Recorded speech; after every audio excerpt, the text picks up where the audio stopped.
October roses blooming in tribute to Coach Wallace Wade as college football comes your way today from Wallace Wade Stadium on the Duke campus. The fresh autumn air at our setting for Florida State and the Duke Blue Devils. Sophomore running back Raquan Boyette enjoyed a career day against Florida State a year ago, rushed for close to 100 yards last week in Tuscaloosa against the Crimson Tide. Today he must deal with the leading tackler in the ACC and Florida State's middle linebacker, number 7 in Buster Davis, as the Noles and the Blue Devils reach the midway point of this season. Hello from Durham, alongside Keith Jones. I'm Paul Kennedy. Florida State has never fallen to Duke in 14 previous meetings since joining the ACC, but here is a first. Today marks the very first time ever that Florida State meets the Blue Devils while not a member of the top 25. Florida State has fallen from the elite in the national polls. Today, Florida State with a lot of motivation to get right back there. The phrase for this week, Paul, is right the ship. Florida State, as you mentioned, out of the top 25. It's only happened a handful of times in the last 20 years.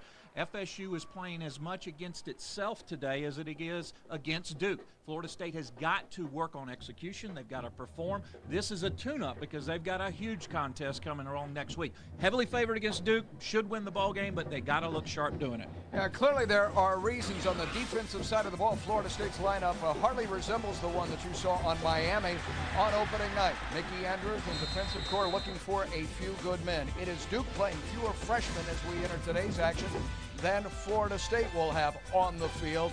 And a week from now, in a tribute to its Seminole heritage, Florida State will don a color it has never worn in 50 years of garnet and gold play. Tom Block will have much more from Durham on that today. Seminole fans have made the trip to the Carolinas.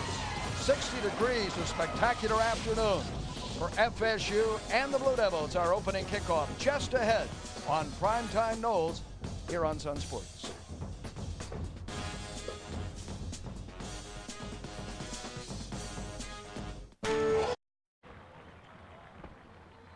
Coach Bobby Bowden and the Seminoles ready to come onto the field as you walk through the banner onto Wallace Wade Stadium here. It's Florida State at 3-2 overall and 1-2 in the Atlantic Coast Conference.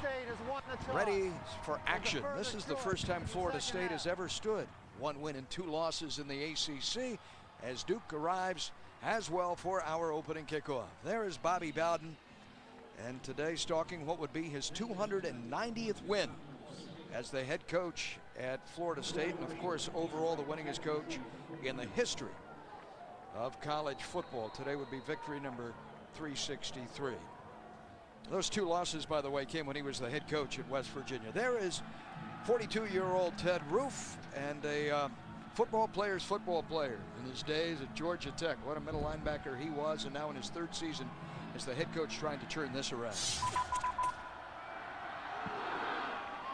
Jabari Marshall and Leon Wright are back in tandem, but this is booted out of the end zone as Florida State's Graham Gano has only had 4 brought back, Keith. Now 4 of the last 21. Over the last 4 games, so a very strong, consistent leg out of him. Be interesting to see. We are curious what Duke will do offensively today, for they ran roughshod literally over Alabama last week in Bryant-Denny Stadium with that true freshman and the Floridian from Hialeah Lakes, Florida, Thaddeus Lewis at quarterback. And Paul was he did not misspeak. He is a true freshman. On the counter, to the near side, turning the corner out across the 25 and up to the 30 is Ronnie Drummer. Drummer, the junior, on a gain of 11 on first down. And the tackle is made by the corner, Jamie Robinson, for FSU. Here is Duke offensively, and not only do they not have a senior in the starting lineup, there isn't one on their offensive depth chart. Zach Merides and Matt Rumsey, the guard and center, 2 juniors, the other 3 sophomores. And the backs and receivers include Justin Boyle and the West Point transfer, Tyler Robinson. With the first down, here's Raquan Boyette the other way and run down after gathering 4, so that's 15 yards on 2 snaps for Duke. Our checker starting lineups, and Florida State up front defensively. This is the latest in that front wall that's ever evolving, and Tom Block will have more on this in just a moment. But today, Boston and Fluellen literally change positions. Timmons, Davis, Hayes. The linebacking core remains intact. Michael Ray Garvin on one corner as a sophomore. Robinson with the stop as a freshman. Roger Williams, Myron Roll, a junior and freshman, respectively. In motion, Jamar Wright. And the going's tough here on second down off the left side. And Buster Davis, along with Andre Fluella, number 96, shifting from nose guard to tackle, in on that stop. With this Duke offense, you're going to see a lot of misdirection, a lot of on the edges, playing the angles, as you see Buster and company right there. Very important for Florida State. It's almost like facing a true option team. You've got to be very disciplined on the defensive side of the ball. Yeah, dual threat here in Thaddeus Lewis. Run the option as well as pass the football. On 3rd and 3, bobbled snap from center. A fumble. Florida State has the football. The Noles have recovered, and it is Timmons. Touchdown, FSU. Lawrence Timmons, the junior, picks up the bobbled snap from center, and Florida State has scored not 2 minutes into this football game. Yeah, one of the things Duke's offense has struggled with is turnovers. That's fumble number 9 on the year. They've laid the ball down on the ground far too often. Here's a look at it from behind the offensive line. Does not get the exchange. The ball right there, and then it squirts out to the right. Timmons picks it up and scores. To add the extra point, Gary Sismacia. So a tremendous start for FSU. The defense scores first.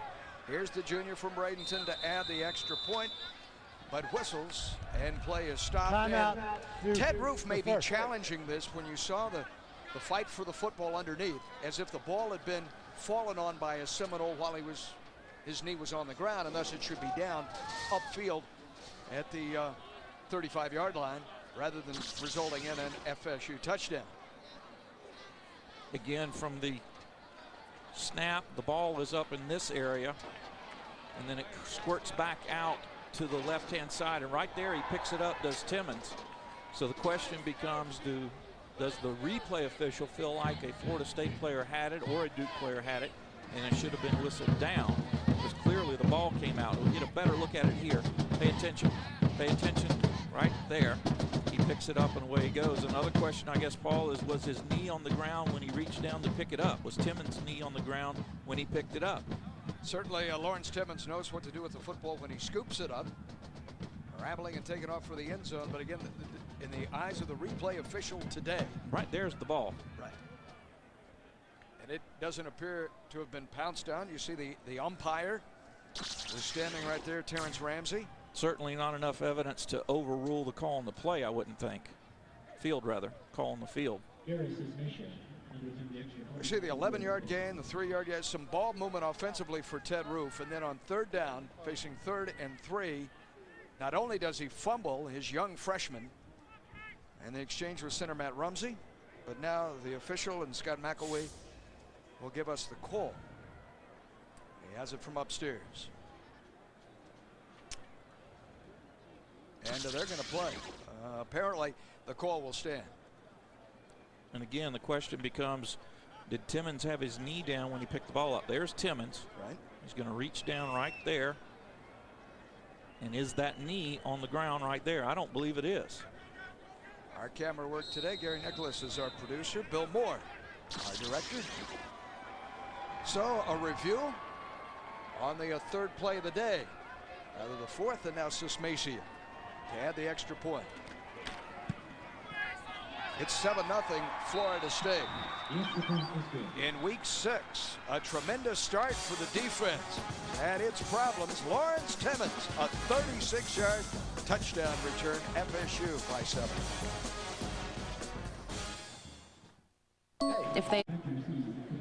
A 36-yard fumble return by Lawrence Timmons has Florida State in front 7-0. One bit of bookkeeping.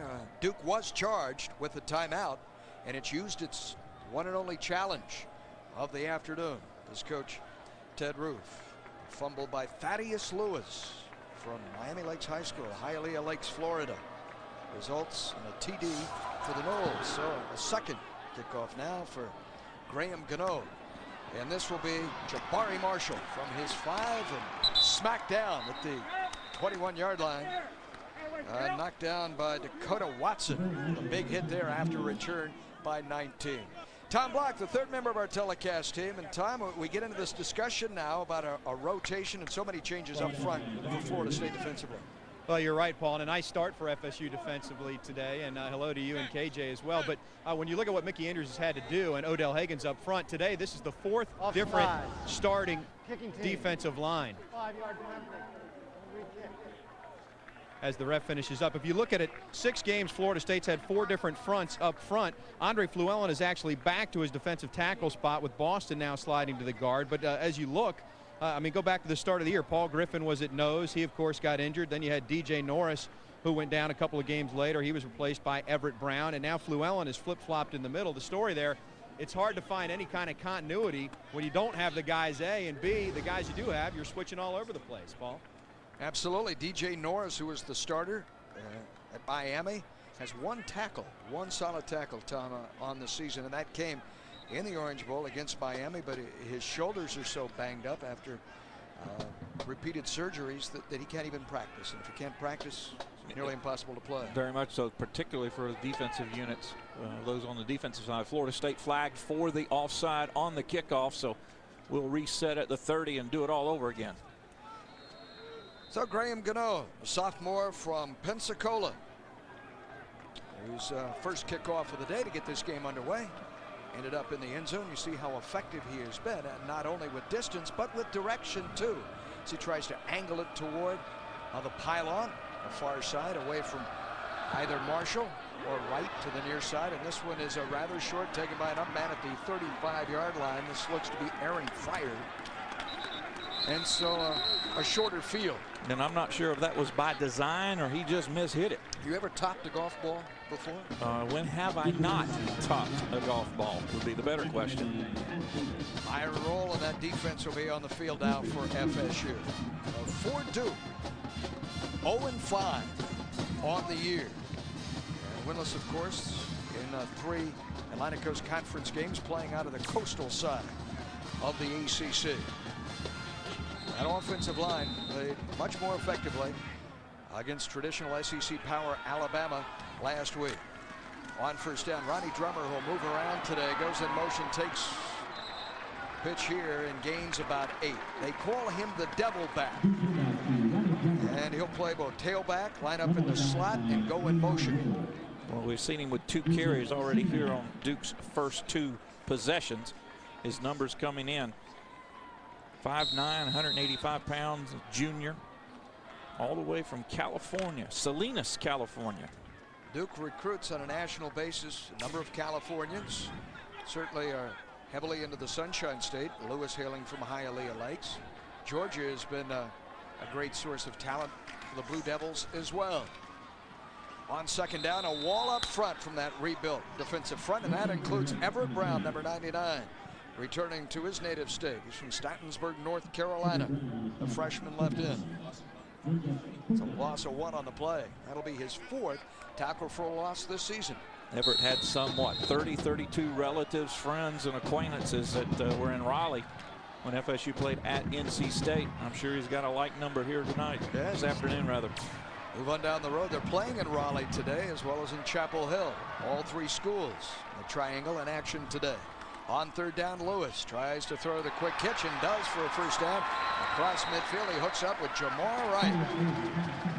The active leader, career receptions here at Duke. The junior from Duncan, South Carolina, nets the first down on a pickup of 7. Simple 3-step drop, out route to right. 16th catch on the year for the junior. Just enough to reach the first down marker and a little pass. First down for Duke. So Duke on the Florida State side of things for the first time today. Their opening drive was impressive prior to their opening possession, prior to the fumble, and now going deep down the near side. There was contact at the 25-yard line intended for Eron Riley.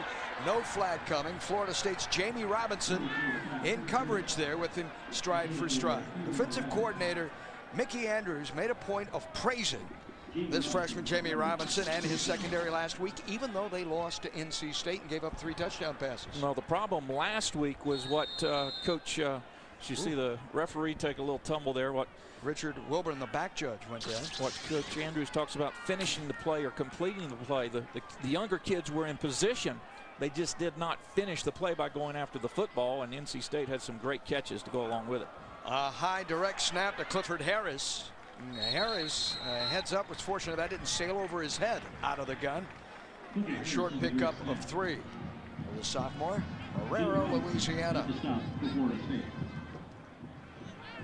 We will see him too today at quarterback in an option role. Will Harris. Another look there at Jamie Robinson, the freshman, as well as Lewis, the freshman. Thaddeus Lewis, the age of 18, starting against the Seminoles and against the Blitz. Now the reverse pitch, and the Noles snuff this out, and again it's Everett Brown. His second tackle behind the line of scrimmage this afternoon here in the first quarter. We talked about it in the first drive. A lot of misdirection, a lot of going at angles and on the edges, but that time Brown and company were not fooled, forcing Duke into a punting situation, something they have not been terribly good at, but likewise Florida State not so good returning punts. So the senior Chris Davis set to field this punt of Alex Feinberg, who had lost the punting job. The Thomasville, Georgia junior, not too far from Tallahassee, got it back. Booms this one very high for Davis at his 11-yard line. There's a block from behind that draws a couple of flags, so this will be coming back. Davis to midfield, to the 40 and down the sidelines. Wrapped up and taken out of bounds there by Chris Davis. Chris Davis stops Chris Davis. Chris Davis of Duke on Florida State's disco. And a block that was not necessary, Paul, because the gunner that was down there was not going to be able to get under control enough to even lay a hand on Davis. Block in the back. Receiving team, number 48. Half the distance to the goal. Down. Another look at it. It's going to be right there. Keep your eye right there. See, there's no need to even do that because that defender can't even lay a hand on Davis. Now Ricardo Wright drew that penalty. So it cost Florida State tremendous field position. They'll march it all the way back, having reached the Duke 40-yard line, and spot the ball inside the 6. And our first look today at Drew Weatherford at the helm for FSU, the sophomore from the Bay Area, and his numbers on the year.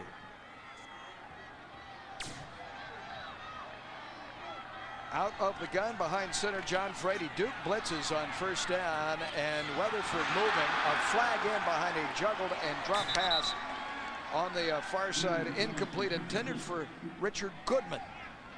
So we'll come back and sort this out. A flag filled first 5 minutes of football. There is no foul on the play. Second down. Suspicion of a pick on the far side, perhaps? Possibly. All right, our checkers starting lineups with John Frady, the junior from Jacksonville, over the football. The only senior is the left tackle, and Mario Henderson. The skill position players. Our checkers lineup include Lorenzo Booker in the fullback, Joe Surratt, Flag Davis, and Brandon Warren, the tight end, who caught his first career touchdown pass last week in Raleigh against NC State. And get accustomed to saying Duke on the blitz, because that'll be about 2 out of every 3 plays. Can I say it this time? Because they've done it again, and Booker makes him pay. Here comes Lorenzo out across the 25 and close to the 30-yard line, and the Blue Devils were blitzing. They will come after you, will Duke, on about every situation. Stepping to the left. Watch Big Frady right there in the middle. Just getting downfield and getting in the way. Good effort by Carr right there just to shield and keep the defensive back away a little longer, allowing Booker to pick up additional yardage. 23 this time for the offensive captain. Big Frady getting downfield. In from the gun. And they walk up and load the box, and Weatherford quick hitch to the far side. Another drop pass. This time to Cody Fagg in front of the boundary corner, senior Deonto McCormick. Checker starting lineup, and here is Duke. Vince Ogabasi along with Ayanga Akpoka-Warren. A couple of freshmen that both stand 6'6". On that front, Casey Camaro is from Tampa, Florida, the senior. Low, Michael Tau Ili in the middle, and Jeremy Edwards. John Talley. What a player on the corner. That's the guy right there. 13 career interceptions. One of the best players on the edge in all of college football. Pressure coming and nearly intercepted by Talley. And a flag in behind the play. Roughing the passer. Although it appeared Cody Lowe, the linebacker, was draped on Drew. Roughing the passer. 58 defense. Before he got the ball away. I think that if we get a chance to look at the replay, what you'll see is that instead of just letting go, he proceeded to make sure that Drew saw the and met the turf here at Durham. Keep your eye on it. It's going to start right there. Work his way upfield. Booker gets a little shot on him. And then right there, he's all over him, and then he doesn't quit. See, tail end of it there, his body slams Weatherford down. That's what drew the penalty. That is a major call here early that spots the football at the 44-yard line for Weatherford. Out of the eye. Drew, pressure coming. Unloads, too hot to handle for Booker, and Ted Roof's D was really bringing the heat, and that includes Casey Camaro. They were coming. Draws and screens are what can be used effectively against a blitzing defense, but you have to execute them well. Florida State did not on that particular call. Weatherford is 0 for 4. Although the Noles have moved off their 6 all the way out to the 44-yard line. 0 for 4 through the air.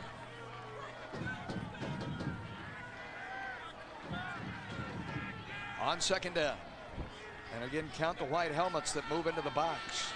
Not blitzing, 4-man rush, and again too high and hot for Drew. And not even big 6'3" Dakota Fagg can haul it in. It's the second time he's gotten his hands on the ball, been unable to latch on to it.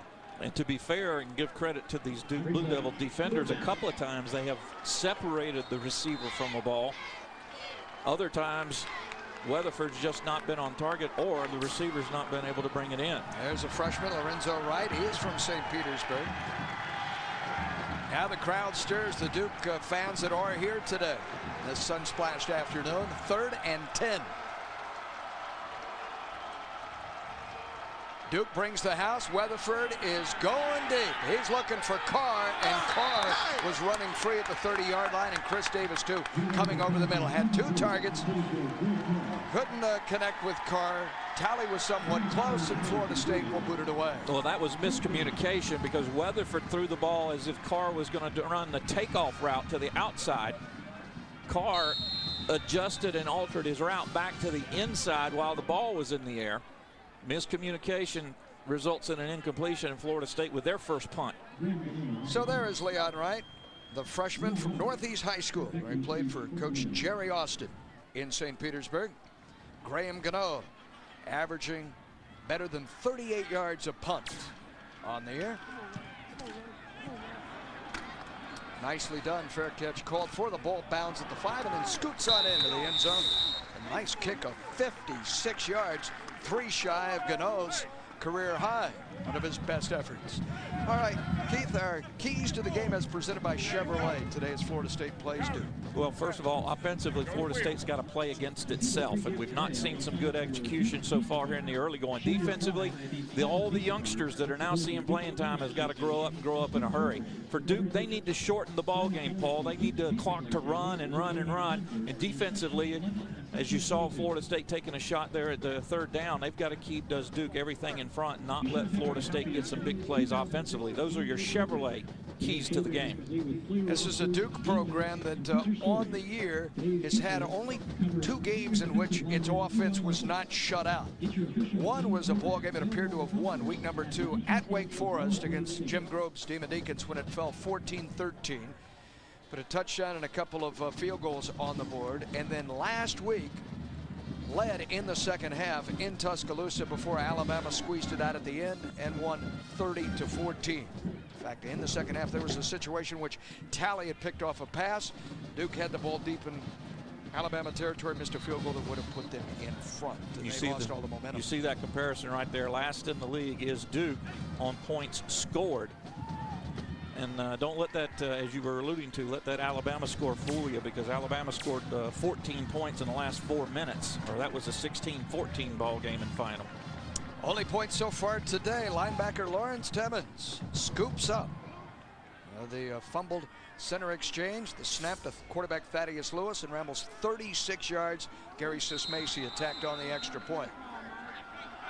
There is Lawrence Timmons. He's had some rather fluorescent plays in his brief FSU career, blocking kicks and a part of special teams plays and the like, as this is fired. Incomplete.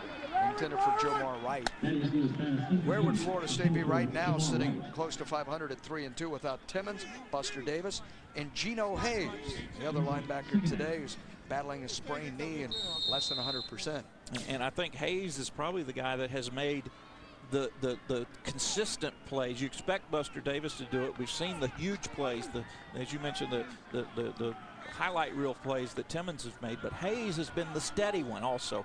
All three of them contributing mightily to this Florida State defense. Raquan Boyette alone in the backfield as Lewis goes back to throw and connects to Drummer. Moved him around to the far side, and Drummer's out to the 27-yard line. They pick up 7. We have talked about Timmons, Davis, and Hayes. What about the rest of the linebacking core, Tom?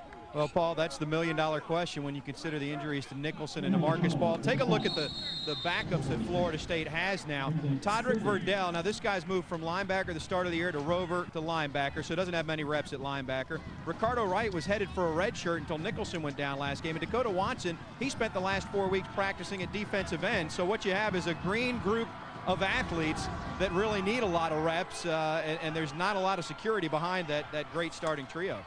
Possession snap here for Duke, and Lewis in trouble, is taken down at the 20-yard line. That'll go as a sack. Andre Fluellen moving from nose guard back to defensive tackle, a loss of 5. And we're in game number 6 of this 2006 season. This is only sack number 9 by this Florida State defense. Good coverage downfield, and Lewis just kind of noses in to avoid the punishment, forcing Duke into a punting situation. Keith, would you give him half a sack on that, or does he get a whole sack? I give him a whole sack, but then I've always been known to be nicer to Mickey Andrews. Alex Feinberg, the kick to Davis. Remember that huge return that was brought back on the illegal contact part of Florida State. Davis stands alone at his 40. This is Feinberg. Takes it belt high. Davis into the sun. Is able to make the grab. Good move at midfield. Explodes to the 40. Heads to the far side 20. Pursuit from behind. Chops him down at the 7-yard line. First and goal, Noles. Excellent effort by Davis to get into the middle of the field. And again, he's tackled by Chris Davis from Duke. Florida State's going to be good to go inside of the 10. We'll return in just a moment.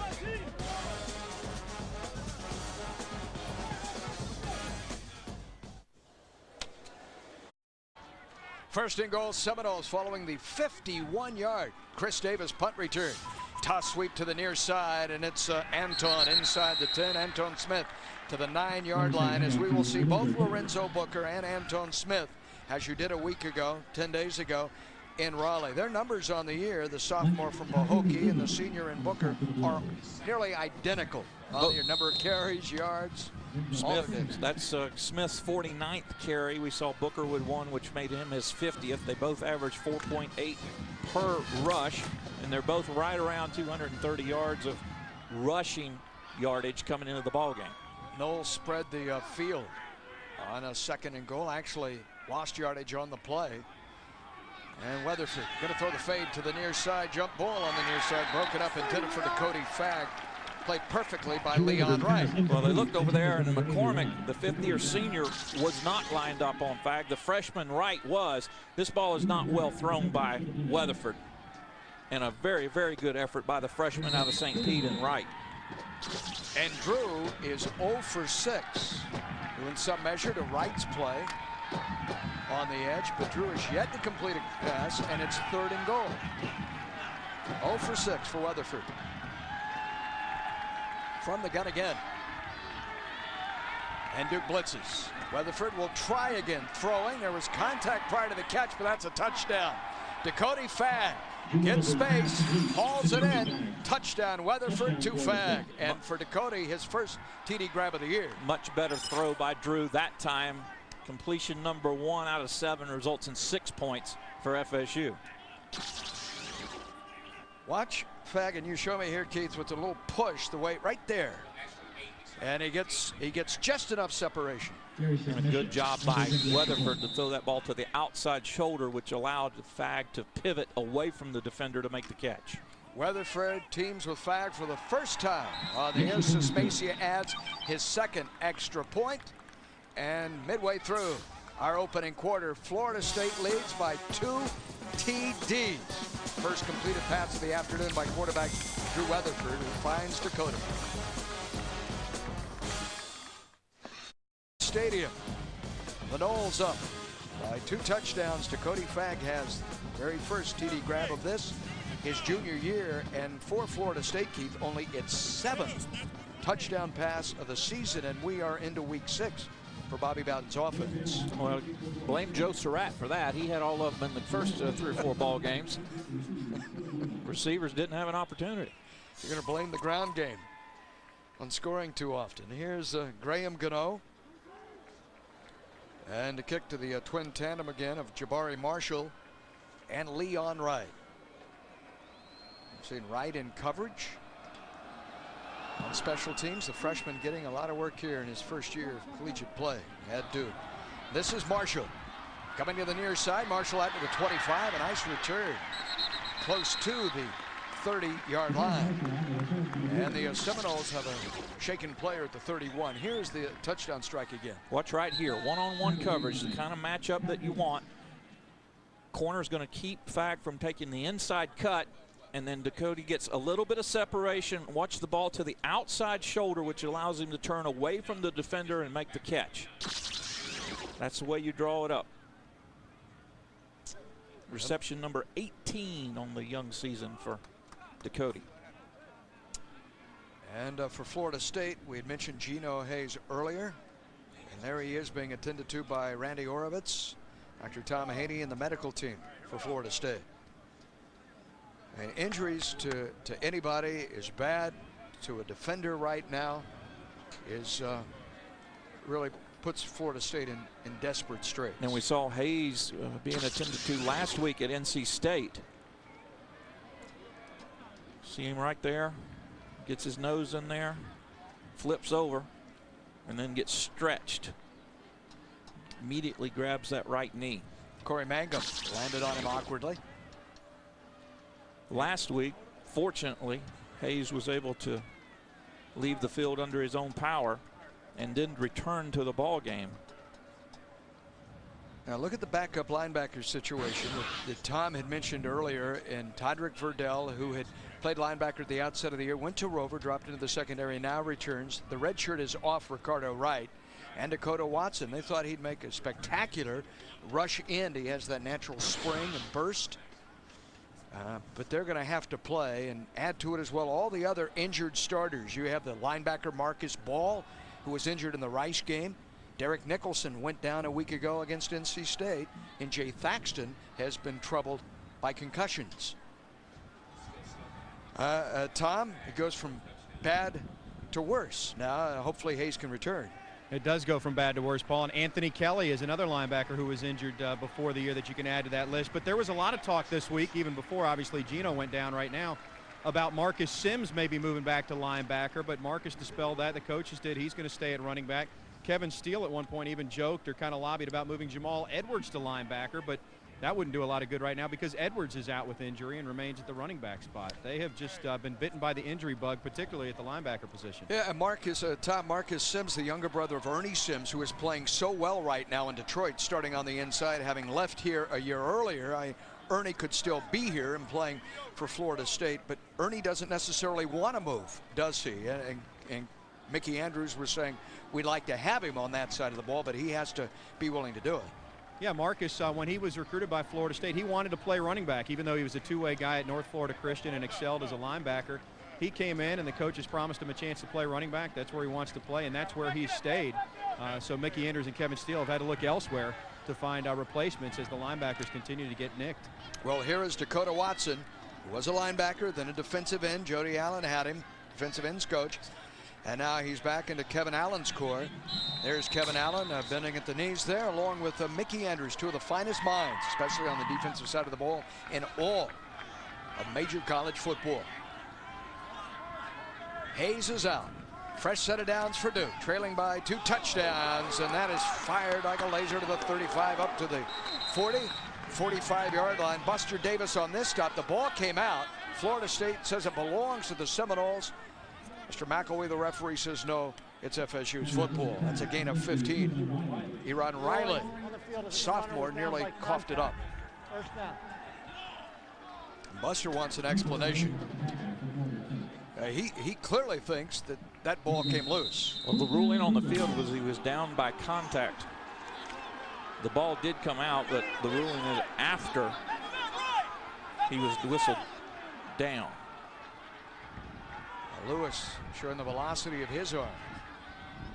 And Florida State jumps, contact, and the Noles hit with the flag, their 3rd of the day. Dead ball foul. Offside. Defense. You see it at every level. Still first down. High school, college, pros, hard count, a different cadence by the quarterback and defensive lineman jumping.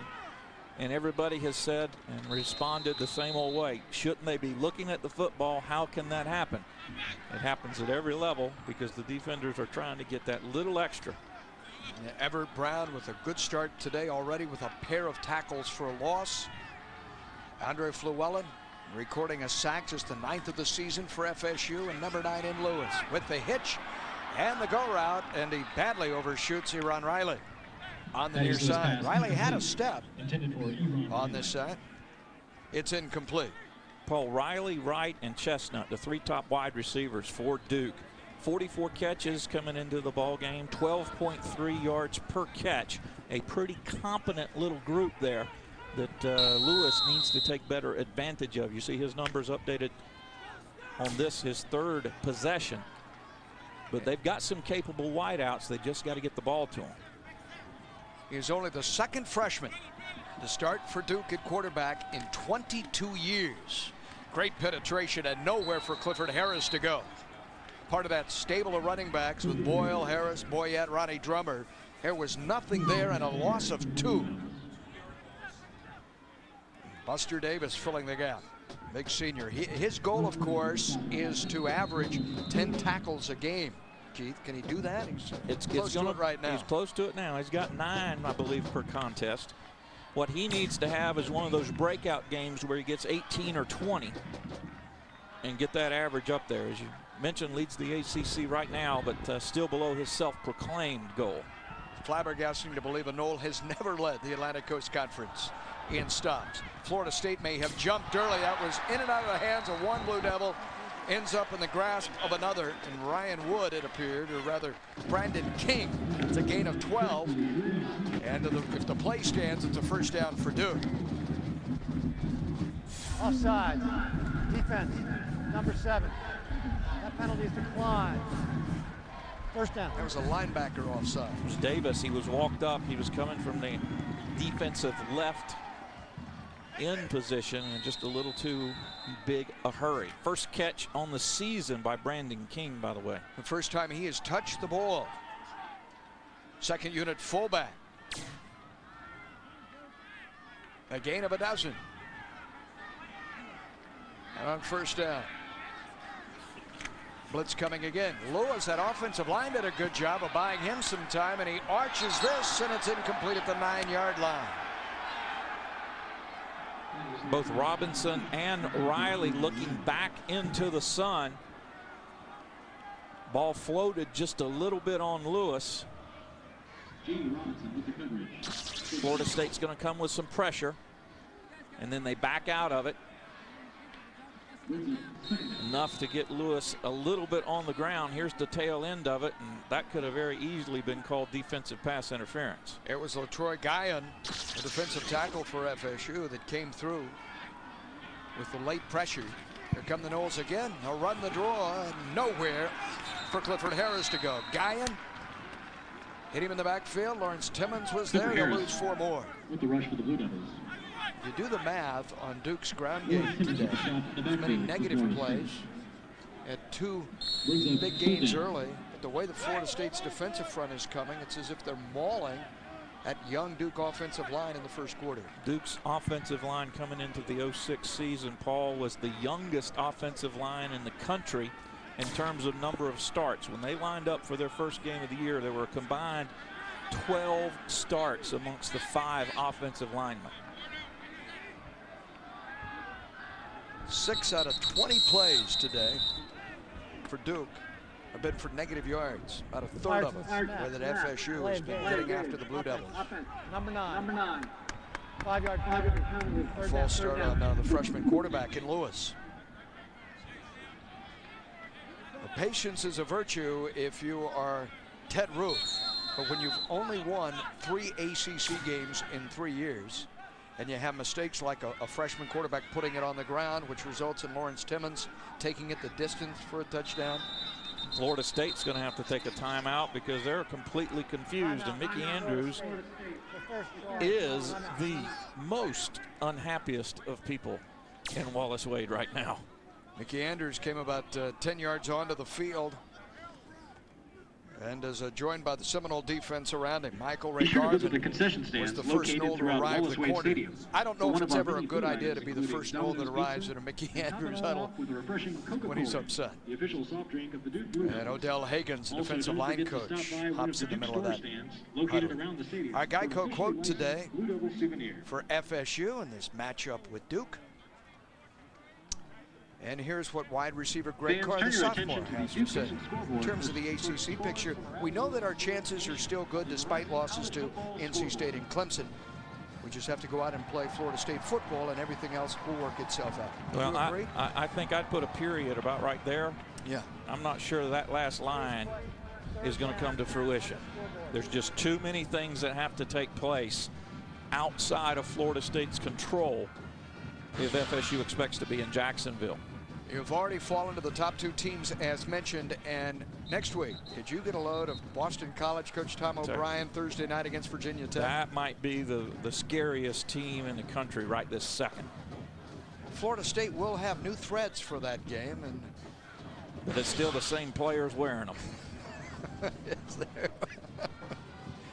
That inspiring all-black ensemble, a tribute to the Seminole Nation. Coach Bobby Bowden will be very fashion-forward next week to take on a Boston College. It was Bowden and the Knowles who, of course, welcomed BC into the ACC last year up in Chestnut Hill and won. Lewis Hitches, pressure coming, throws the screen to the near side, and that just was not well executed, and Boyle cannot hold on to it. May have had some room to work, too, had he been able to make the catch. Looked much like the only screen attempt Florida State has run. Just didn't click. Timing just not right. 4th down. 4th down and needing 19. Another punting opportunity for Alex Feinberg from Thomasville, Georgia High School. And look how Duke is spreading the field. They've got 2 to their left and 3 to their right.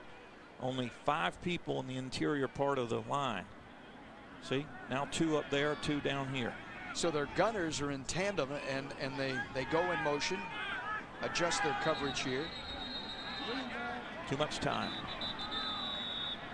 And will cost him 5. Back judge, who manages the clock through that flag 40 yards downfield. The motion, what Ted is trying to do is to protect his punter by changing both his protection schemes as well as who's going to be the gunners out wide. And as much as anything else, just doing something to be different. Delay. Kicking team. 5-yard penalty. 4th down. His new special teams coordinator was the longtime defensive coordinator at Colorado State, and for the last 3 years at UCLA, and Larry Kerr, veteran football coach who joins this staff that is filled with graced by men that have defensive resumes, that have been defensive coordinators in college football. Very short but rather high kick, and the fair catch has made it to 28-yard line. It's only a 28-yard punt. It's a 28-yard punt by Alex Feinberg, and flags in 2 after the fair catch was made. Florida State player along with a Duke player just kind of shadow boxing each other. Jocelyn Shaw was the Seminole. After the play, we have offsetting, dead ball, personal foul. Number 1, Duke. 83, Florida State. Those penalties will offset. First down. Well, he had both teams wrong and one number wrong, but other than that, it was a great call. Florida State. And you see Coach Roof, a hard-nosed linebacker in Jabari Marshall's cage.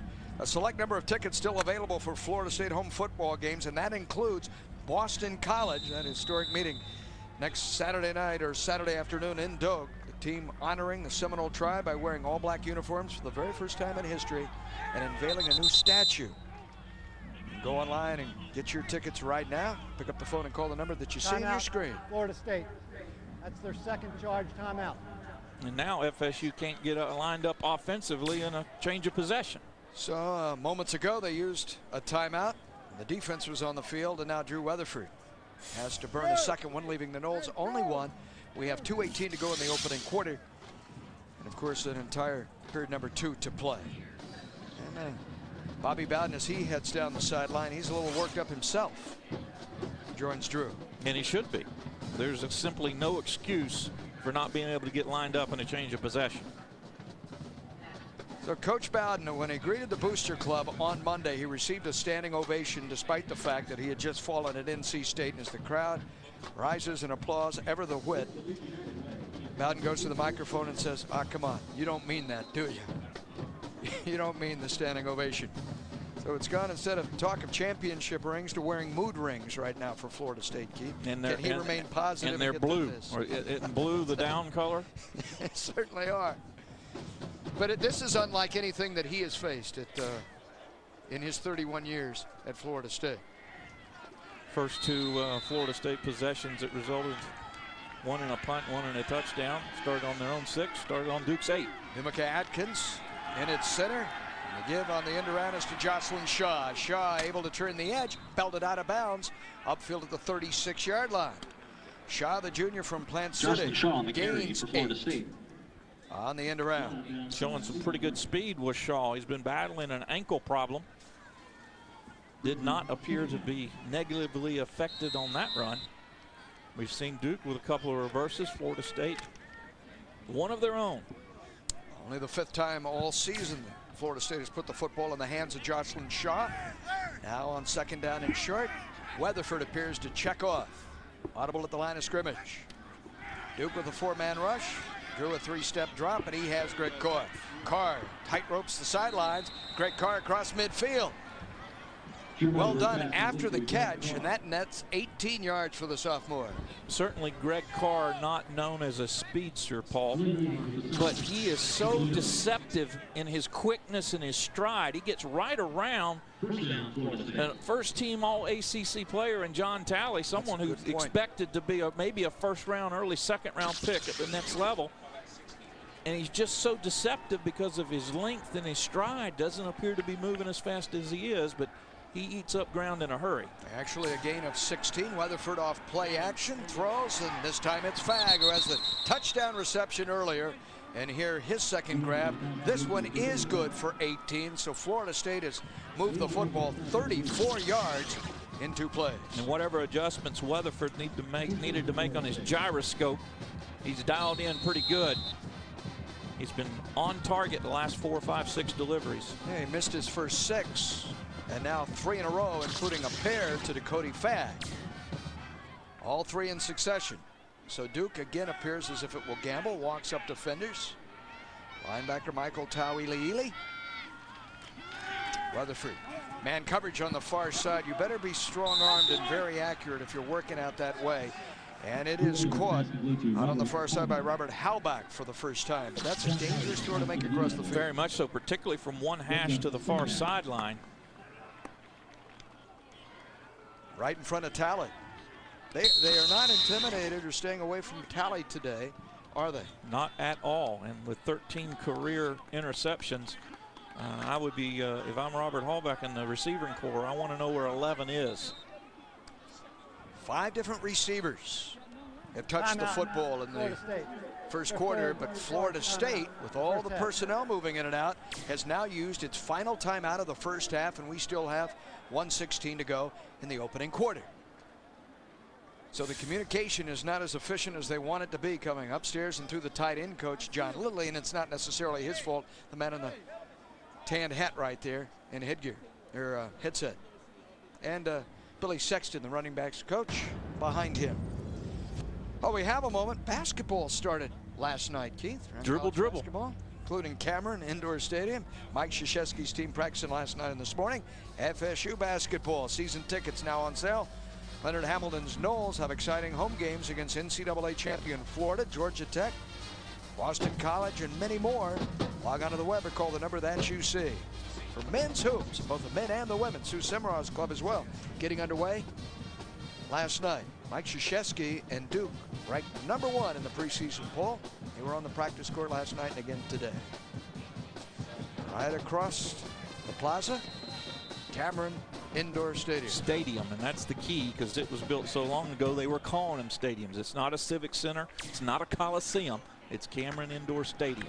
Booker trying to get out of his own backfield, reverses his field, and he'll lose big yardage. He may lose 10, 12 yards on this play, depending on the forward progress as Duke flies to the football.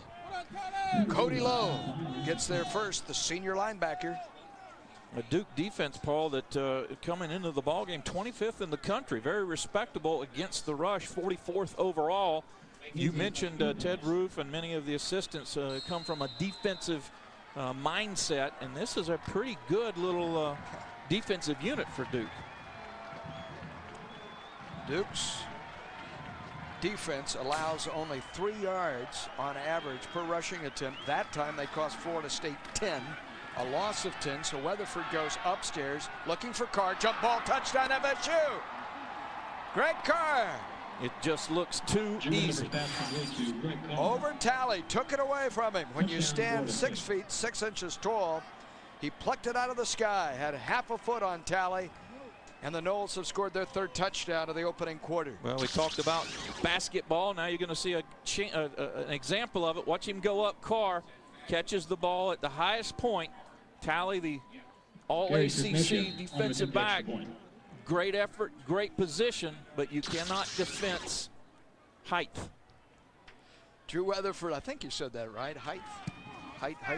The extra point's good. A tall player. I'm with you. I'm with you on that.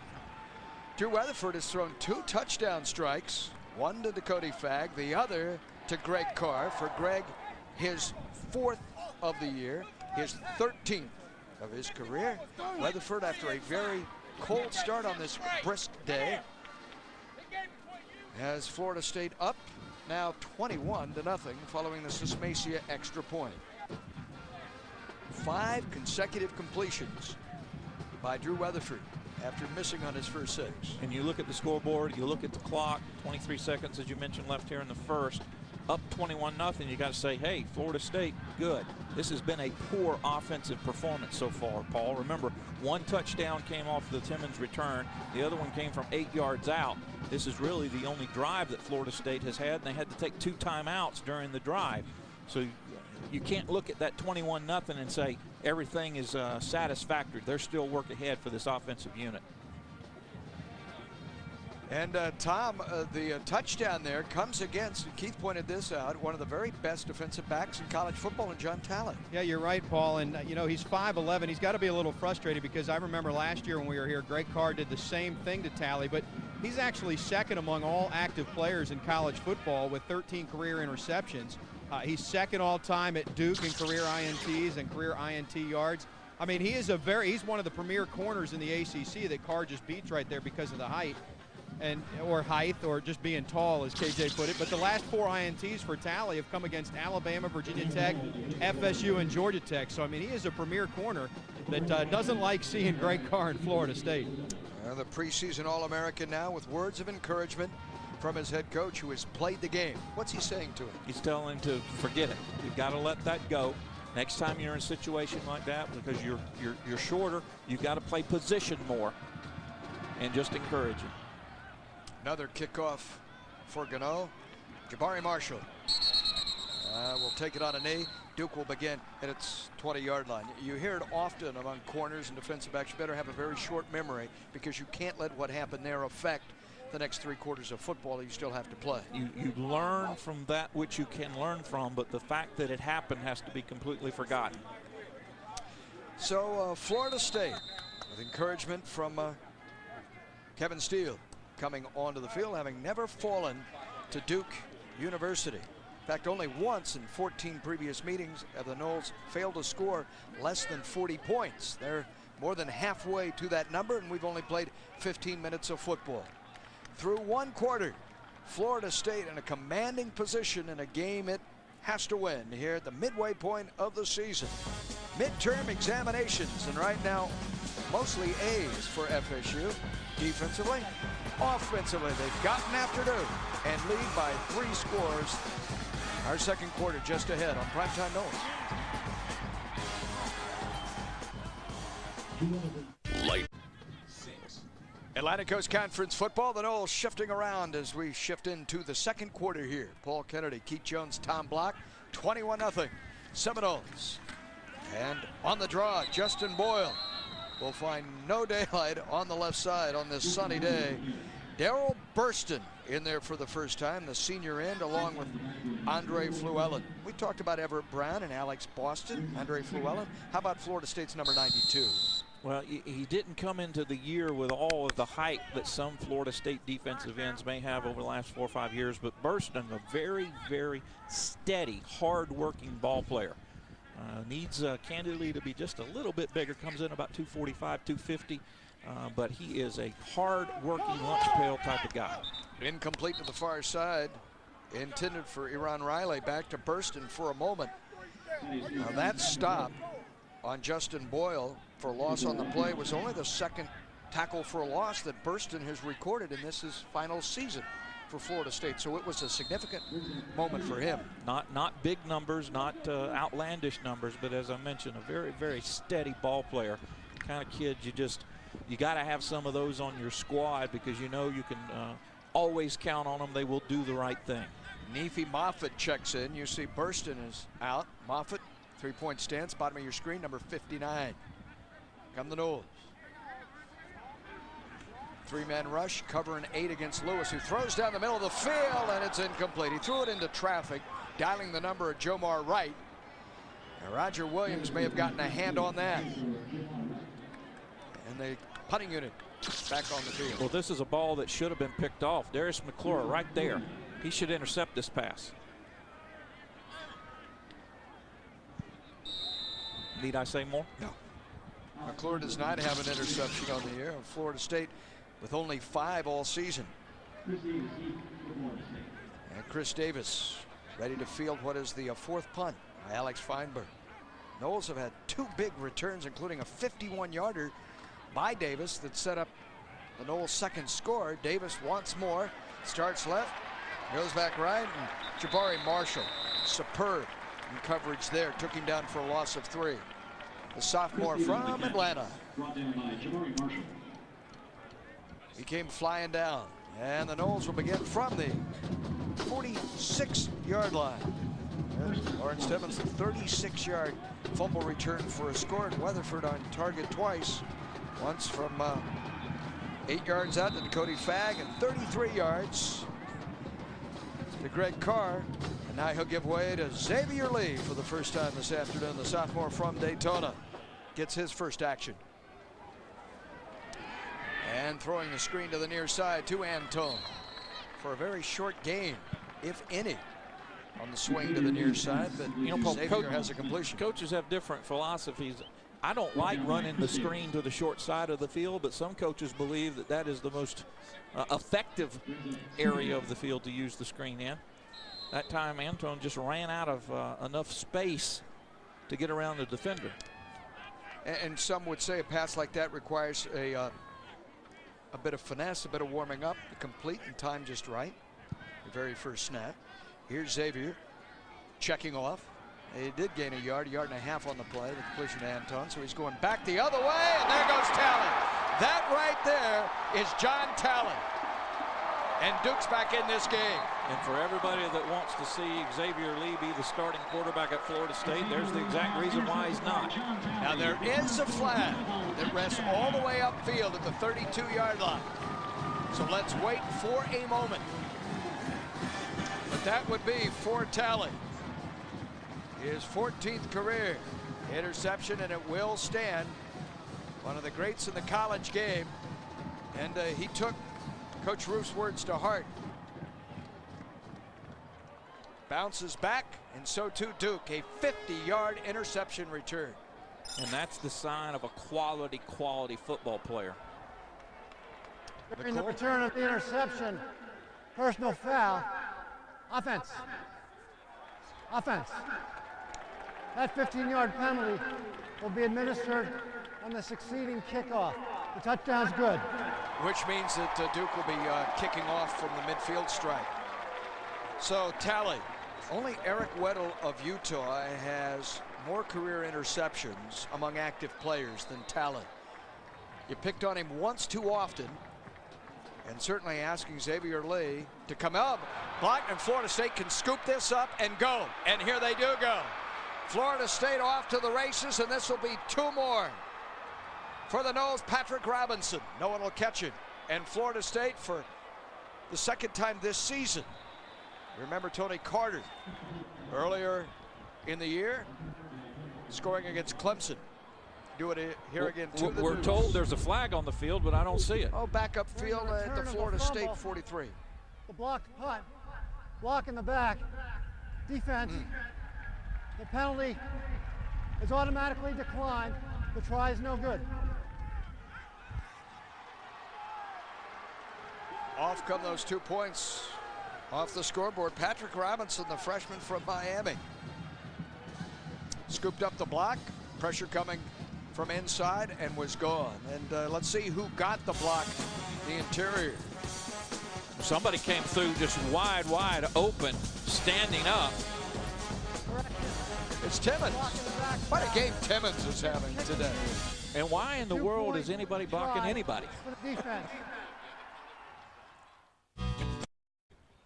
Our referee today is assigned by the Atlantic Coast Conference is Scott McElway, and 23-6 is not the score we left you with, but they have reversed the call and given Patrick Robinson the 2 points on the return following the Lawrence Timmons block, Duke's extra point try. So it's 23-6. Duke clicking off from midfield due to the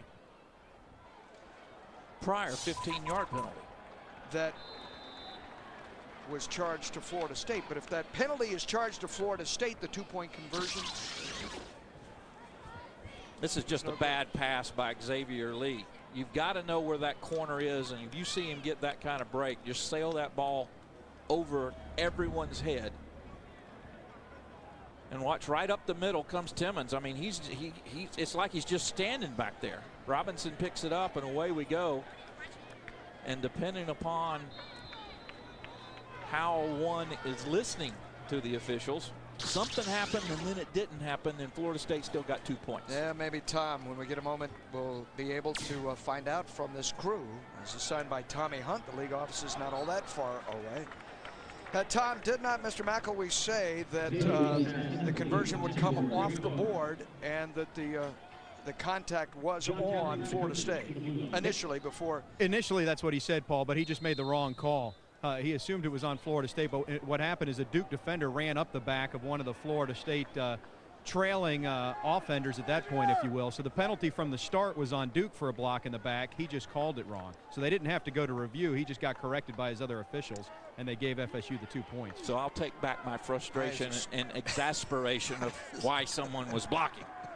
I can't wait to read Ted Roof's book. I Have Seen It All will be the title of it. Maybe this afternoon. Anton turns nothing into, well, at least maybe a yard, maybe a half a yard. A lot of running around, not to get much. Remember, Anton had a very good game up here last year in the second half. A wonderful touchdown run, which he broke several tackles on. Patrick Bailey there, probably the best of the front four for Duke. 30 tackles coming in, had 8 stops against both Virginia and 7 against Alabama. Florida State's going to be backed up 3rd and long. The consistency has been the issue with Xavier Lee in his 2 years at FSU. And here under pressure again, he throws the arch. There was contact, and Talley was shoved down, and the flag not coming. The official just simply blew that. The only reason there's no flag is if in his judgment the ball was uncatchable, because that was clearly contact by Carr. Here's the tail end of it. That should be a penalty. Clearly. Yeah, he shoved him from behind. John Talley can't believe it. Right. Unless the official looking into the sun did not see it. And it's 4th down. A 3 and out for FSU. Leon Wright ready to field this punt.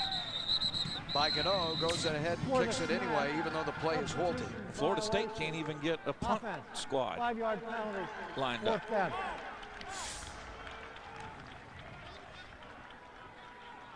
You know, the sense is, even though Ted is down 23-6 here, and certainly we're selling you this game, but he's not out of it. He's remained positive. This is a better Duke team than we have seen in recent years. This is a program that has endured 11 consecutive losing seasons. It is so beaten down and trying to get back up. 8 head coaches have served at Duke in the same time that Bobby Bowden has been at Florida State. And you see 3 winless seasons, looking at a 4th right now at 0-5. And yet they've had their moments today. And the punt will be marked down by FSU at the 37-yard line. Graham Gano has kicked very well, both off the tee and here. This 48-yard punt is a book into a 56-yard effort earlier. He's having a fine afternoon in Durham.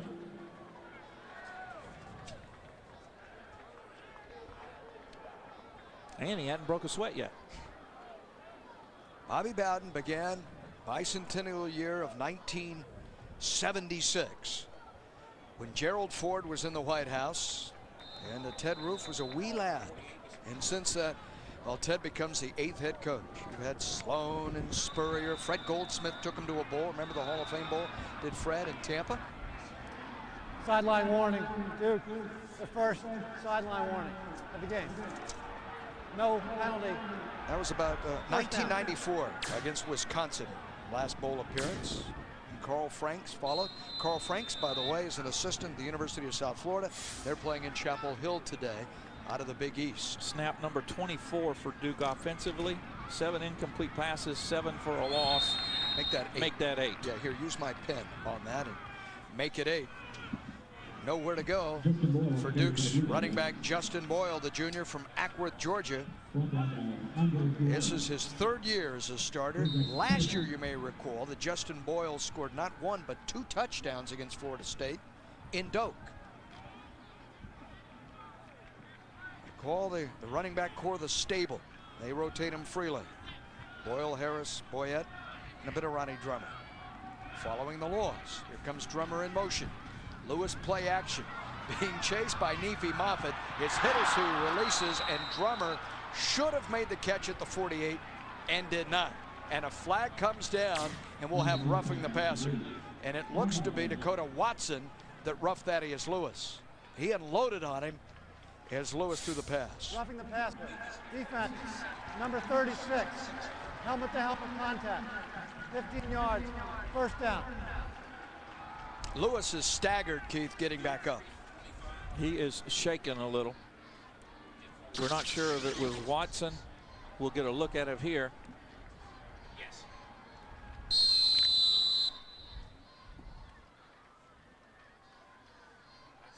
And that was Drummer. Now, would you call that roughing the passer? Not there. The penalty occurred on a hit on Lewis that was out of your frame. No quarterback there to run the option. This is Clifford Harris, and that's just about what he is limited to, being a running back shifting to the quarterback position. We saw him for 1 snap earlier, and Watson is on this stop. And I think, Keith, back to the flag on Watson, you heard the referee say it was helmet to helmet, and that's what he's flagging. Perhaps not the lateness of the hit, but rather the intent of it. Florida State certainly not doing well in the penalty category. 23-6. There is a sense, Keith, you have that you're far less than satisfied despite the score. Very much so. Right now. And the hitch. And the throw again. Just about every time he throws, Keith, he hitches. The roots are built that way to try to get break, to get a defender to commit.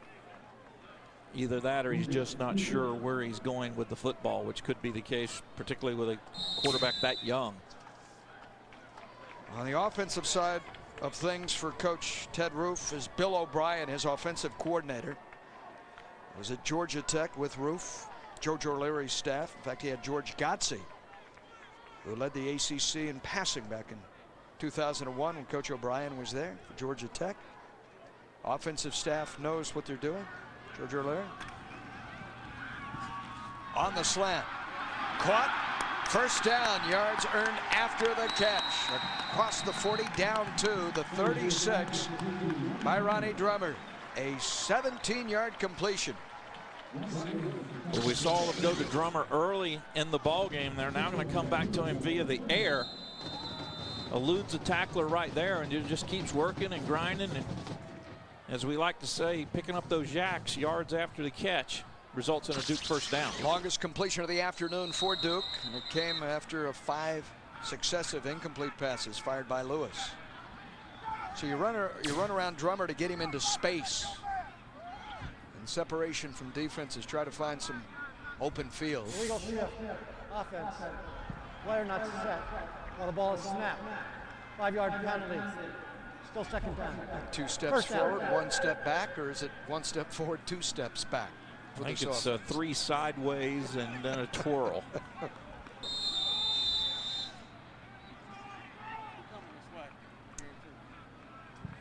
Well, Ted's offense nonetheless has the football at the 40-yard line with 9:42 to go. If they could somehow manage to find the end zone here, add the extra point, complex of this game certainly change heading into halftime. This is the pitch to Boyle off the misdirection. Runs through 1 tackle, and Watson out to the 30. That's where he'll be marked. 30-yard line. And a spark for Duke, a pickup of 10. Well, Boyle at 6'1", 225, going up against Myron Roll. Misdirection, fake one way, pitch it back the other. Florida State a little out of position, steps out of bounds, but keeps going, so Myron does too. Myron Roll, the freshman, in just his 3rd start. Rover back position. That's made 8 tackles in each of the last 2 games for FSU. Knowles coming and behind the receiver, the 25-yard line. He's been looking for Riley throughout this first half. Riley, a big, tall target, 6'3". That ball was outside of his reach. Updated numbers there on Lewis. Was a 53% passer coming into the ball game. He's dipped down in the 30s. He's been able to find Riley only once in the first half. 3rd down here, right at the 30. Knowles with a 4-man rush, and again incomplete. He threw low for Raphael Chestnut. Incomplete. Raphael Chestnut has more receptions this year than any other Blue Devil, and that in effect major surprise for this offense. A sophomore from Reidsville, North Carolina. It's an offense, Paul, that has been anemic, no question. They average but 5.5 points a ball game, although they're going to go for it here on 4th and 5. But about 218, 219 yards of total offense per contest is all they've been able to generate. And so Riley to the top of your screen. That is Chestnut at the bottom of your picture for Lewis. Pressure coming, down he goes again. And another sack, this time Alex Boston with the 2nd of the day for the Noles. And he came almost virtually untouched. Second takedown, a loss of 8. Keep your eye right on the middle. I mean, he just goes right through a double team like it's not there. Working against Cameron Goldberg. Well, the double teams are what a nose guard has to face on nearly every snap. That's what you want, don't you? If you're the biggest defensive coordinator, someone that can command a double team. The biggest thing you want them to do is occupy space and people so that your linebackers can make plays. Florida State takes over on down. Xavier Lee to air it out. And it's incomplete to Dakota Fag. On it, simple down and out. Fag open. Execution, execution, execution. Florida State's up 23-6, but offensively they have not executed well at all. In terms of Xavier Lee in particular, there's been both praise this week by Bobby Bowden and admonishment from the head coach directed toward his consistency. He told media earlier in the week, I know why he's not playing. You don't see him in practice. I do. Just not on target. And he'll have practices where he's brilliant. Throws Nice like move. that. Case in point. A good spin as well by Jocelyn Shaw. How quick is he across midfield and down to the Duke 40-yard line? Xavier Lee's pass gain of complete to number 22 80, yards. Jocelyn Shaw. Just catch number 5 on the year for Shaw. We saw him on the reverse earlier. This time a nice throw by Lee, right on target. Great move. And then a second one for Shaw as he picks up another 10, 12, 15 yards. Nice effort. He's 2 for 6 now, is Lee. And Jocelyn Shaw with his very first catch on the end around. And Duke showing blitz.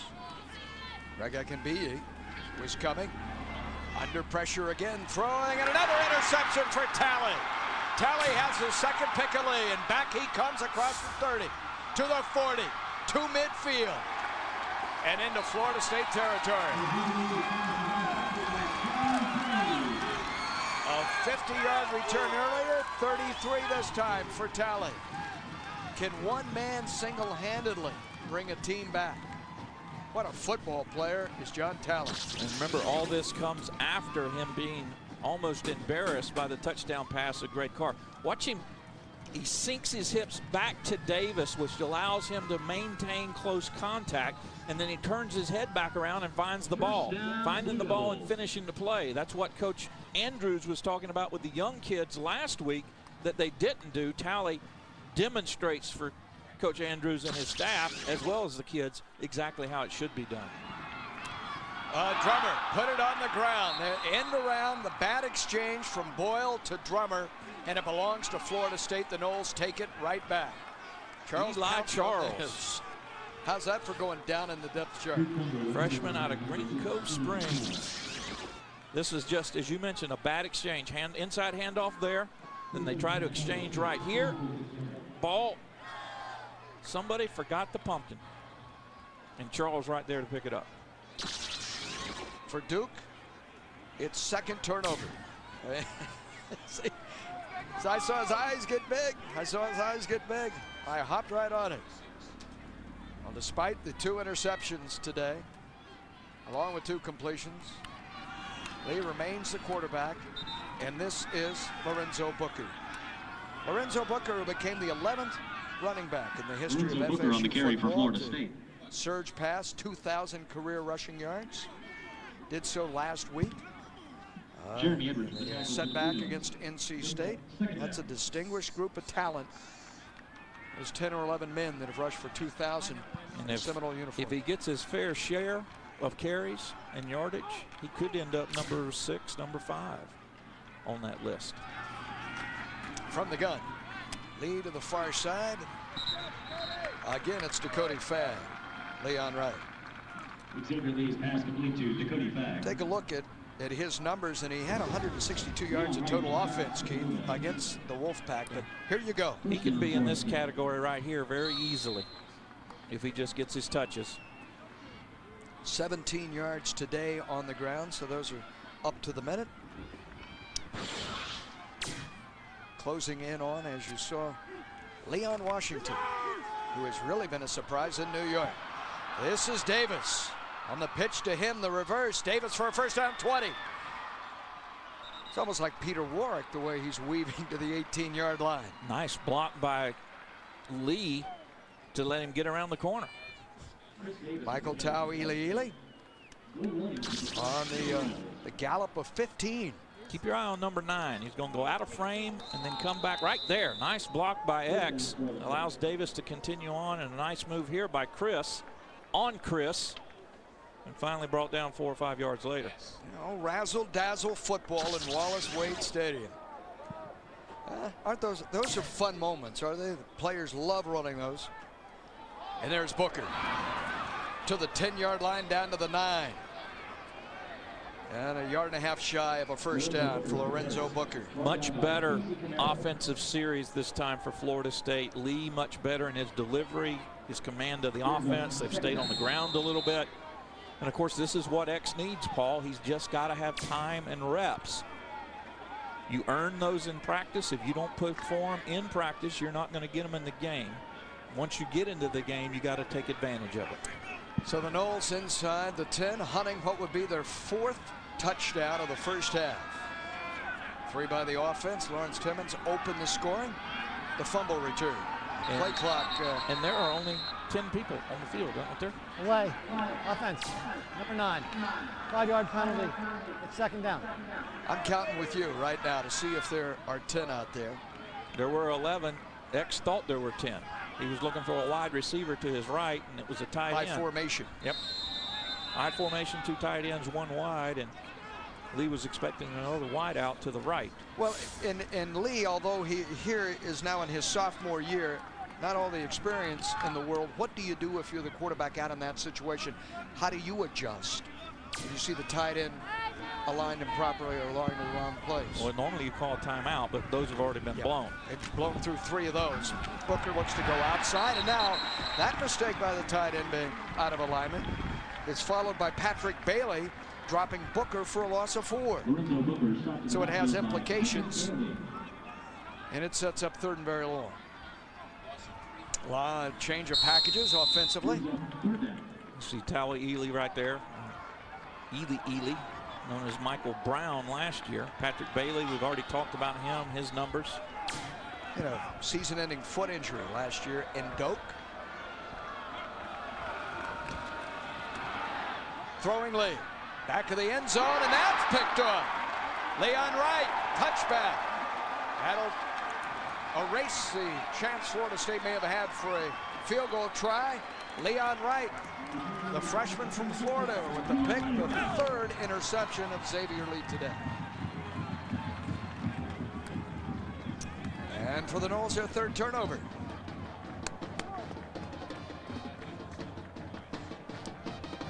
So Florida State will come away with nothing to show for the fumble recovery. Trying to get the ball to Fag on a seam route. Right there, trying to get it on a seam route. Excuse me, outside. And Wright is just all over it.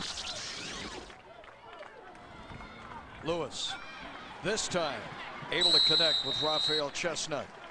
Leon Wright, by the way, with his very first interception, and Chestnut with his very first catch. There's your turnover battle. And all 3 hung on the ledger of Xavier Lee, the first 3 interceptions he's thrown all season. Well, he hasn't played that much from the 26. Lewis on the pitch, able to get it to Boyette.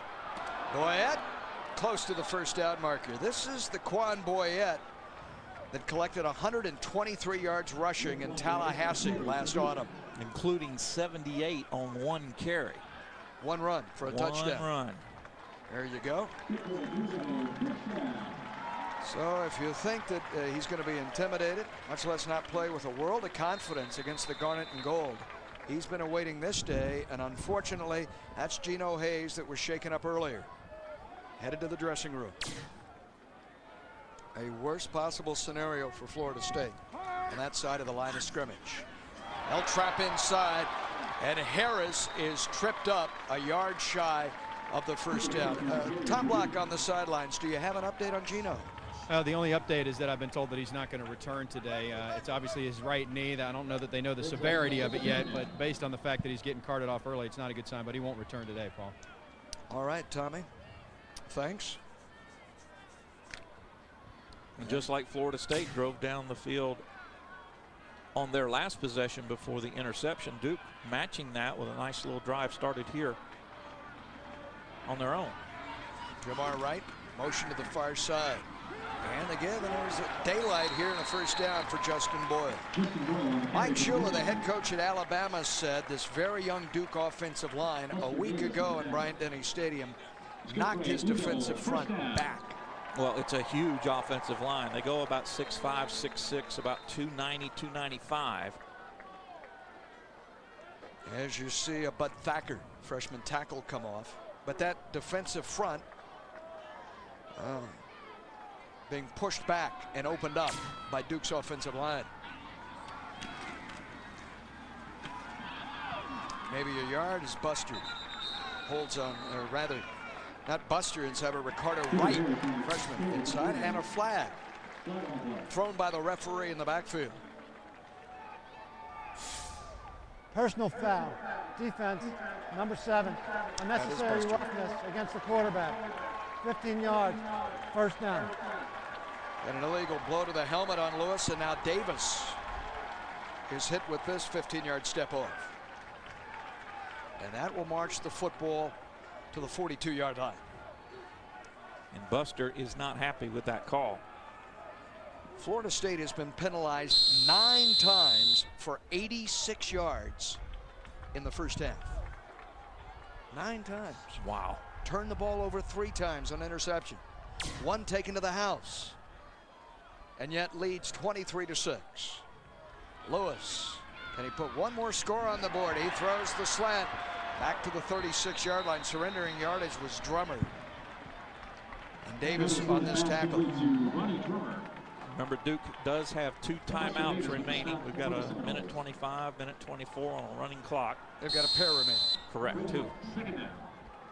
And second down here. And the field goal kicker, Joe Surgin, Western Florida, Florida native. His career long of 49, thinking ahead. Top end of his range. Lewis hangs tough in there, and the pass is thrown incomplete. Lewis looked like a tidal wave of gold helmets coming at him that took him down. And the ball very nearly stuck in the face mask of Robinson. It hit him right in the head. Here on the outside, here comes pressure. And a little topsy-turvy. Watch that ball hit Patrick Robinson right in the face. Is that Robinson? Yeah. Jamie Robinson, not Patrick. That'll get some ribbon in the film room. Chestnut to the far side. In fact, a trio of receivers on third down to the top of your screen. Looking that way is Lewis. And throwing, and he's got a completion to the 20. And Drummer to the 10. And a flag in as well at the end of the play. With 51 seconds remaining in the first half. Might get a face mask tacked onto this one. You do. And it looks to be a personal foul, half the distance to the goal as Drummer collects his 4th reception of the first half. Half the distance to the goal, first down. Drummer had 2 catches for 7 yards coming into the ballgame. He's got 4 today for close to 60, including this gain of 25 yards. 25. Crossing route. Right there, you see the head snap back around right there. Timmons let go of it, but not before it was flagged. First and goal, Duke, still with 2 timeouts remaining. And they pound to the 2-yard line. And now the clock is stopped with 32 seconds remaining. Con Boyette on the carry. Pause in the action. We'll take timeout as well. Late in the first half. 23-6 Knowles. It's the 4-day billiard sale at Rec Warehouse. 500 tables must be sold in 4 days. Regulation slate pool tables just $4.99. Plus, save up to 50% on all poker and foosball tables, bars, lamps, and pool cues. No interest, same as cash financing. 4 days only at Rec Warehouse.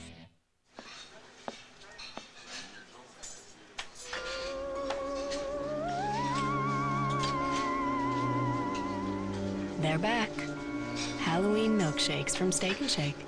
Caramel apple, dark chocolate double fudge, and introducing s'mores with chocolate, graham crackers, and marshmallows. Don't drink one alone. Steak 'n Shake with Halloween milkshakes.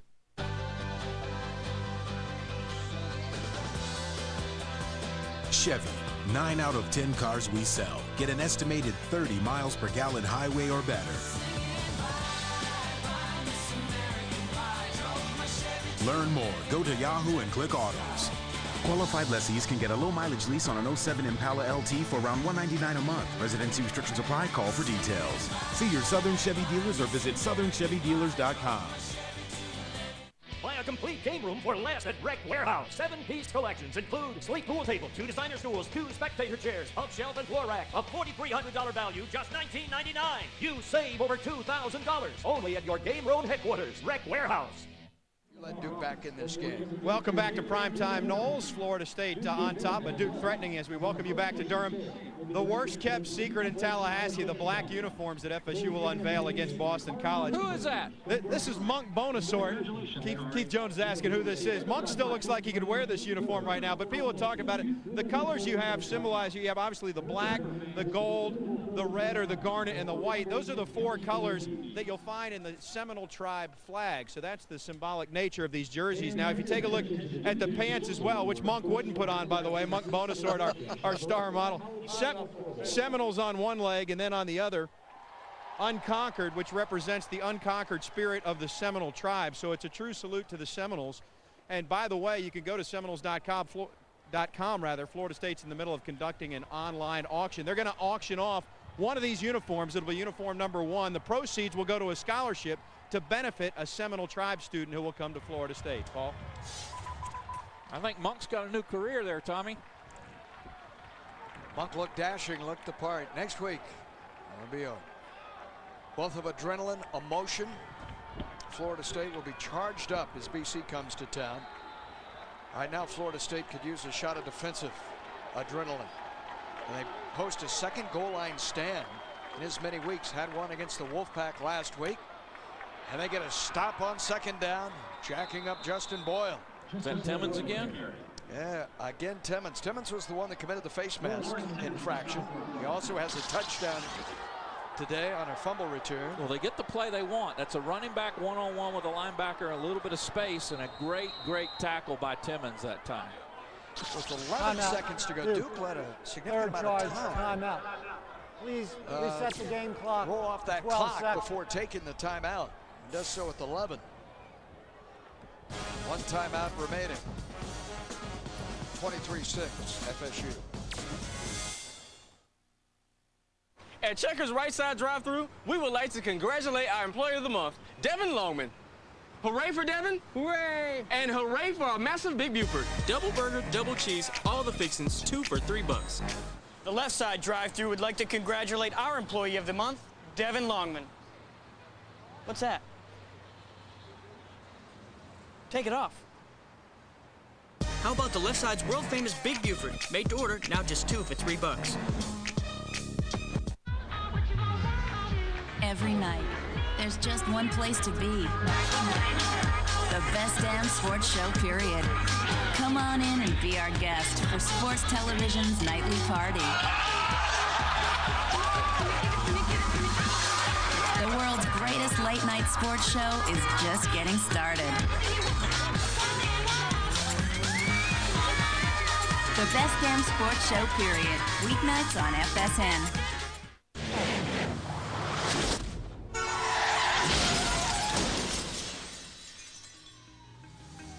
Running red lights, swerving in and out of lanes, tailgating. Relax, you'll get there. Just try to make it in one piece. You live to drive, drive to live.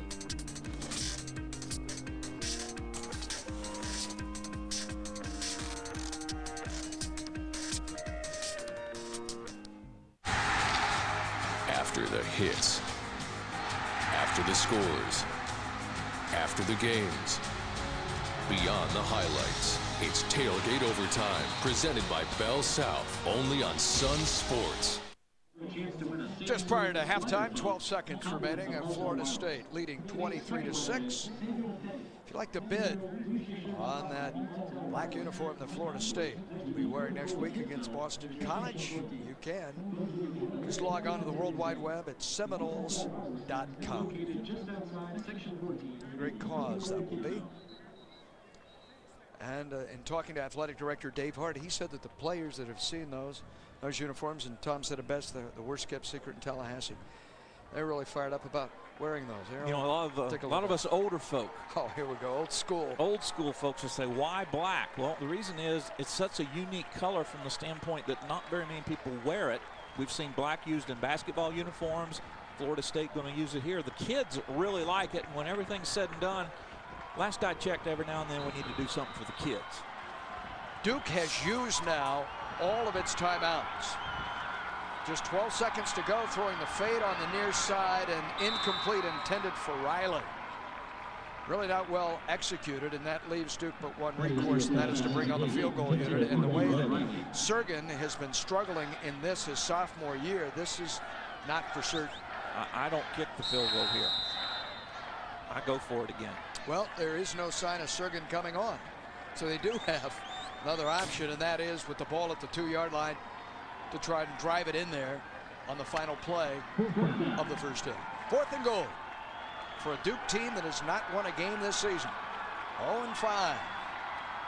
From the shotgun, Thaddeus Lewis, the freshman, takes the snap, runs the option, pitches to Boyette, and Boyette dives for the pylon and can't get in. It's marked at the 1-yard line. And that is unbelievably close.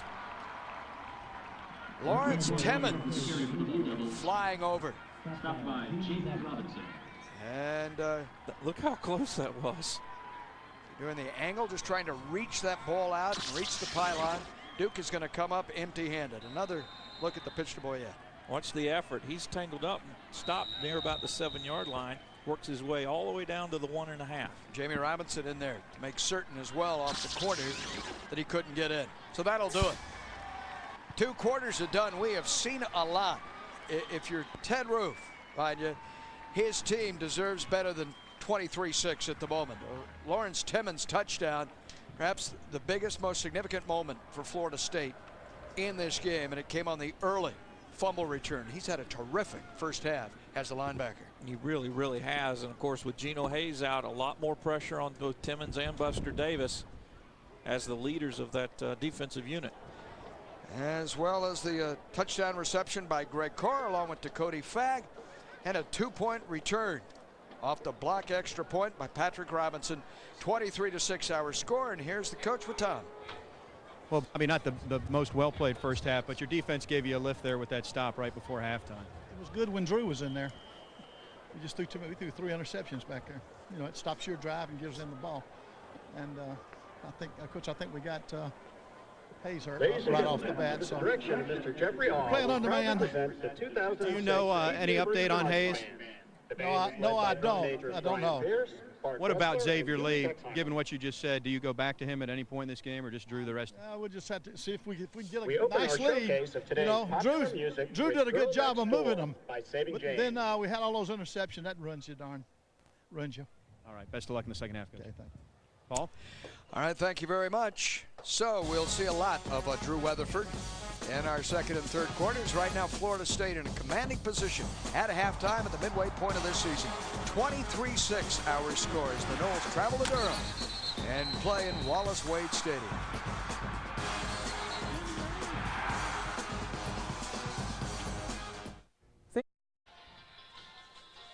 Ready for football at historic Wallace Wade Stadium in the start of our second half as Florida State arrives to take on the Duke Blue Devils. We are in Durham, North Carolina. Paul Kennedy, Keith Jones, Tom Block on the sidelines as the Blue Devils kicking unit has already come onto the field, and we take a look at the numbers from the first 2 quarters of play. We mentioned John Talley. He has 83 yards in returns, KJ. Interception returns alone. That almost equals Duke's total offensive output. Well, and the one thing that is a little troubling here is the 45 yards only of rushing. 23 of those came on one Booker run. And then, of course, the turnovers. Florida State with the 3 interceptions by Lee. Time of possession in Duke's favor. Penalties also. So a mixed bag of ammunition and evidence of the need for improvement there. You see Duke had the football almost twice as long as FSU. But trails here as we open our third quarter. End over end, and Booker will watch it sail over the end line. And Florida State will begin with Drew Weatherford at the helm at its own 20-yard line. Drew in the first half missed his first 6 attempts. and then got hot. When he was hot, nailed 5 in a row, including a couple of touchdown passes, one to Greg Carr on the fade, the other to Dakota Fagg, and Florida State took control of this football game. Now a test for Weatherford. He's been out for 3 or 4 series, been at halftime. Can he come back in and pick back up with the intensity that he needs to in order to lead this offense? A little bit of a personal battle there with Drew to get back in the game flow. Going to put this game away. Perzrowski, the tight end, started in motion. Antone Smith with daylight. A huge gaping hole on the right side, and he is to midfield, and he may take it to the house. With interference, he's gone on the very first snap of the second half. 80 yards, touchdown, FSU. Wow. His longest run. Wow. And he walks right past Talley, who is headed to the dressing room. Talley not on the field, walking to the dressing room. And Florida State is up 29-6. Well, Antone had a 60-yard run earlier in the year. This is the little counter. They go one way and back the other. And I think the speed of number 6 completely fooled Adrian Akedarko. And there's no way he was going to get him. Garius Sismacia for a 4th time today, and that extra point is good. Sismacia also enjoys kicking against Duke. Field goals, he's hit all 7 he's attempted, at 5 against the Devils last year. More on that later. Antone Smith, in the eyes of many, the fastest running back in the ACC. How about that sprint? It's the grand opening of the new billiard department at Rec Warehouse. Buy a $1,500 slate pool table for just $7.99 or a $4,300 game room for $19.99. Save up to 50% on foosball, bars, poker tables, and billiard accessories. Everything you need. Only at your game room headquarters. Rec Warehouse. At SunTrust, we see beyond how you're banking to how you're living. That's why we put 2,700 ATMs where you need them and have 1,700 locations on the way to where you're going. You can always get a live voice on the phone 24/7. And you have the power of the whole bank at your fingertips online. So you can spend more time how you want to instead of how you have to. SunTrust, seeing beyond money. It's the 4-day billiard sale at Rec Warehouse. 500 tables must be sold in 4 days. Regulation slate pool tables just $4.99. Plus, save up to 50% on all poker and foosball tables, bars, lamps, and pool cues. No interest, same as cash financing. 4 days only at Rec Warehouse. College football on Sun Sports is brought to you by SunTrust. Enter to win the big game tailgate and tickets for $20 at any SunTrust branch. And by Steak and Shake, famous for steak burgers. That's what you call a fast field. And you see Florida State's number 80, Jocelyn Shaw, poetically standing in front of Antone Smith, who set the tone for the second half with an 80-yard run. Big smile out of Antone. It was rather quickly run as well. I say that was a 14:30. So well, the clock now starts on the kickoff. On the kickoff, so we can't quite do the time on that. Here's Graham Gano, and he boots this along the ground like a bounding ball to third, picked up by Marshall. Jabari back to the center of the field, and he'll reach the 19-yard line. So Antone Smith, the sophomore, with the longest run of his young career as a Seminole. Great speed. You see both the guard and the tackle come around from left to right. Once he gets right there, he heads back upfield to get a little leverage and then just sprints around to the outside. How about Dakota Fagg running right with him? Come on, come on, come on. If you're supposed to be the fastest running back in the league, I'm hanging with you pretty good. What would Dakota run? 4.5, honestly? Easy, 4.6, easy 4.5. Well, as was the case for Duke in the first half, when Lawrence Timmons had the home run. Here Antone has the home run, and it's 30-6, and the offense not on the field yet, and Drummer spins for a gain of 2. All this swirling around a day in which Florida State has taken some hits in terms of injuries, Tommy. Paul, just to reiterate what I said earlier, Geno Hayes is definitely out for the game. Todd Verdell, one of those backups who just got moved back to linebacker, he tweaked a hamstring. He's questionable. And on the offensive side of the ball, Brandon Warren tweaked a hamstring on one of those interceptions by Talley. So Warren's return is also questionable. Brandon Warren hadn't caught a pass today, Tom. He was lacing together and is in the process of lacing together one of the great seasons by a Florida State tight end ever. Certainly in recent years under Bobby Bowden. 5-yard penalty. Still second down. Duke was trying to get a timeout. Lewis was trying to get a timeout called and to keep from having that penalty assessed against him, and that was to no avail. I just, there's empathy and sympathy for Ted Roof in this situation here. He sends Thaddeus out there. He contributed to the 136-yard gallop by Timmons. You have Antone there down a deep hole. And spinning ahead is Raquan Boyette. To the Seminoles' credit on his first reception today for Raquan, they've done a much better job this year than they did a year ago in Doak, or that Alabama did against him last week when he ran wild. Well, Boyette with nearly 100 yards in Tuscaloosa. That doesn't happen very often. 97 on 9 touches for Boyette. It's just a young and inexperienced ball club, particularly as we've noted at the quarterback position. Your true freshman, Thaddeus Lewis, calling the shots. Florida State with the blitz. Lewis almost threw that on one knee. He's got a first down and much more. There goes Ron Riley to the 48-yard line in front of Roger Williams, and that's a gain of 28. Here was Boyette and a confident Duke team in Bryant-Denny Stadium against Alabama last Saturday night. Almost 11 yards a carry for Boyette. Duke ran up close to 200 yards on the ground. We talked about it at the beginning of the broadcast that Alabama scores 2 touchdowns in the last 4 minutes of the game, or it's a 16-14 Alabama victory. For Boyette today, 11 yards total on the ground. There is Lewis firing downfield, and it skips up incomplete at the Seminole 20-yard line. Almost exclusively his longer routes today have been in the direction of Ron Riley. Well, Riley averages about 16 per catch, which is tops amongst the wideouts. He's got the 2 catches there, averaging 21 each time he touches the ball here this afternoon. So just the pair, the Savannah sophomore. And on second down, Lewis will send the double back Drummer top of your screen, and he'll come in motion this way. And Lewis will keep the football and lunge across midfield in the heart of that Duke logo. Yeah, about 5 yards for him in front of Dakota Watson. And we talked in the keys of the game about the need for Duke to shorten the ball game. That normally is accomplished by running the football and keeping the clock running. That option is a good way to accomplish that. Florida State's defense, in terms of, you always focus on offense and the clock moving and fewer plays this year with the rapid clock in college football, this speeded up clock. Florida State's defense this year has been on the field in the first 5 weeks about 10 plays less than they were on a per game basis last year. It's batted down at the line of scrimmage, incomplete.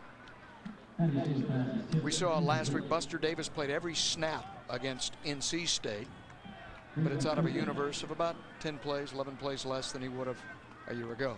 Still an Ironman's effort against the Wolfpack, especially given the position. On fourth down, and even though the football rests on the Florida State side of the midfield stripe, Duke will punt it away. Chris Davis, outstanding on a pair of returns today, awaits at the 10-yard line. This one tumbles toward him. He calls the Noles away, and this will be down at the 1-yard line inside the 1. It's a 47-yard punt by Alex Feinberg. Feinberg with only 5 kicks inside of the 20 in 25 kicks this year. That adds number 6. Well, the junior from Thomasville just 2 yards off his best ever effort. 47-yarder there. Hey, enter to win the SunTrust Big Game Tailgate and tickets for 20, and you could get 20 tickets to the Florida Gator game against FSU in Doak, including passes to Keith Jones' VIP tailgate party. Just visit any SunTrust branch in Florida before October 31st to register. That'd be Mrs. Jones. She can cook, Kathy can. How about 20 tickets to see the Gators play? In Doak. Florida State starts out of its own end zone and doesn't get out of there. A safety for Duke. Vince Ogobasi, a big freshman from Houston, all 6 feet 6 inches of him. Signals the safety as Booker is dropped for 2. Just engulfed him. Came driving through at the snap, KJ. Well, very deep handoff, which is something you don't like to do when you're backed up like that. And Ogabussi just went right by Mario Henderson. Nothing Booker could do on that one. The towering Texan took him on 2 yards into Florida State's backfield and about 5 yards deep in the end zone. Ogabussi, curiously a tackle wearing number 3, nets 2, and Duke's second score.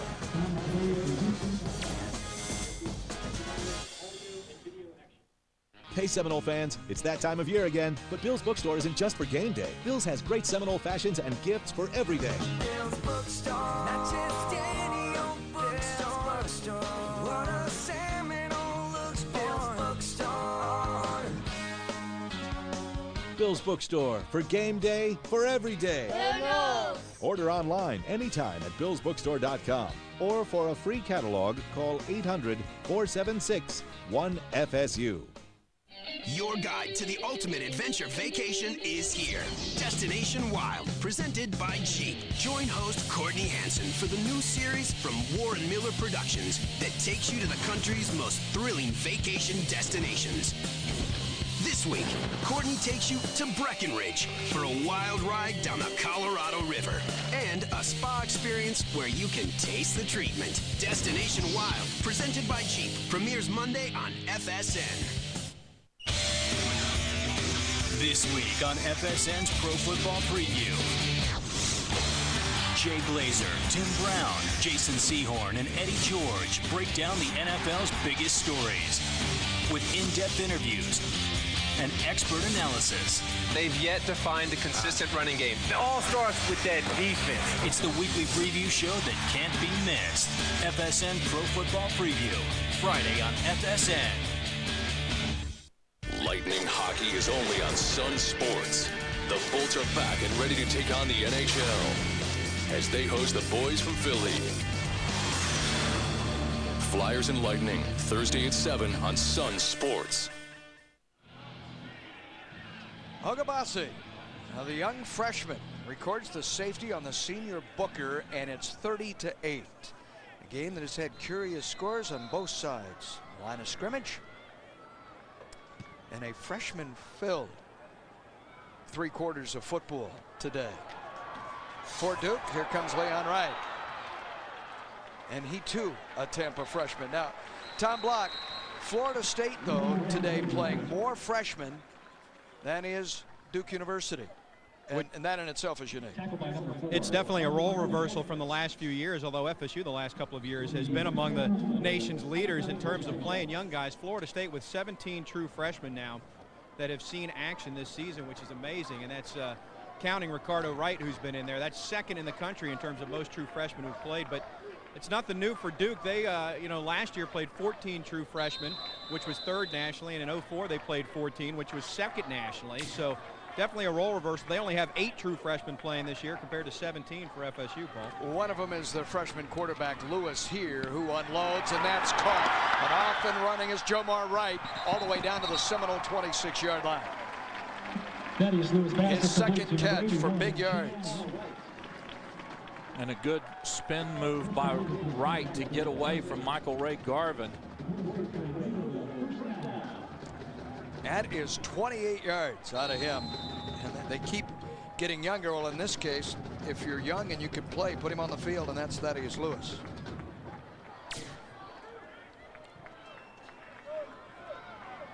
On first down. And penalty markers. Thought Flag Day was in May. No, it's today. Offense, false start, 5-yard penalty. That's a junior. Zach Morady is the left guard, number 60, that moved. And that'll set up first down and 15. Thaddeus Lewis was not supposed to be, was not penciled in as the starting quarterback part of the start of the season, but the man that had the job that had started as a freshman, Zach Asak, his predecessor, was dismissed from the university for academic reasons. May return next year, may not. But Lewis, an unanticipated promotion to the starter's job. He's 11 of 25 through the air today, close to 160 yards. You can add to that with his 12th completion. And here, Ronnie Drummer. That is Ronnie Drummer's 5th catch. There are young men with heart and promise on the field for Ted. And I'll say this about Duke University. They are not going to change the head football coach anytime in the foreseeable future. It will be years and years before that happens, because they've been through 3 and out, 4 and out, 5 and out. They're going to stay with Ted the long course as long as he wants to be here. As long as he wants to be here. On the curl route to the 23-yard line. Remember, if George O'Leary had been the coach at Notre Dame, Ted would have been the defensive coordinator in South Bend. Also in the ACC, been the defensive coordinator at Georgia Tech. He can coach. You think a lot of him. Very much so. Of course, this is technically his 2nd time at Duke. He was an assistant, then left to go to Georgia Tech, came back as an interim coach, and then named the head coach in now his 3rd season. And he's just got the mentality of someone that will keep working and keep working and keep working. He will not give up. On 3rd down, Lewis hurried, skipped it up incomplete. Perhaps reading that the tight end would curl. Christopher Moore did not. And it's 4th down. Now Joe Surgin will come on for the first time today. Batting about 289, isn't he? This would be a 40-yard try. He's 2 of 7. He is 2 of 7 on the year. His longest effort this year, 39, right about at this distance in the 2nd week of the season. Snap in the spot, and he thunders this one, and he thunders it through. From 40 for Joe Surgin. Only his 3rd field goal of the year. It's his 1st field goal since the 2nd week of the season. Been a long time coming, and a long kick here. Good as goal from 40 yards out.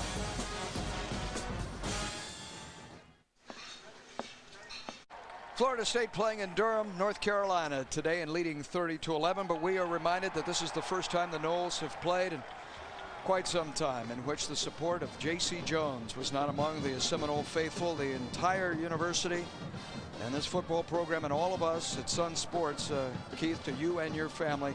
Joe knows, and I'm mourning the passing of your dad last week. A big fan of yours and of the Seminole Nation, and he will be dearly missed by family and friends. Very much so. He made it a point to be present anytime I played. And for years afterwards, as long as he was able to come up to Florida State, he loved the Seminoles, and we're going to miss Dad, but we know where he is and what's going on, and he's in a much better place. Thank you. J.C. Jones, very proud of his son, who wore number 28 at Florida State. In Keith, our good friend KJ, in his 20th year of broadcasting Florida State football on this network, our 19th year together. And wow, what a hit laid on Jocelyn Shaw as Alex Williams, senior from Dublin, Georgia. He got his money's worth. It's a 15-yard return. And right now, old Mo is wearing blue. Listen in on this one. Kabang. Your kind of football, Keith. Very much. That field goal a moment ago by Surgin represents the first 3 points for Duke offensively today. It's the first time the offense has scored. The rest has been posted by the defense. Opportunity for Duke to tighten this thing up if they can make a stand here. Running room closing quickly. On the inside, it's 2nd down and 9. Nothing there for Booker. And Duke and Paul playing with a great deal of enthusiasm and even confidence right now,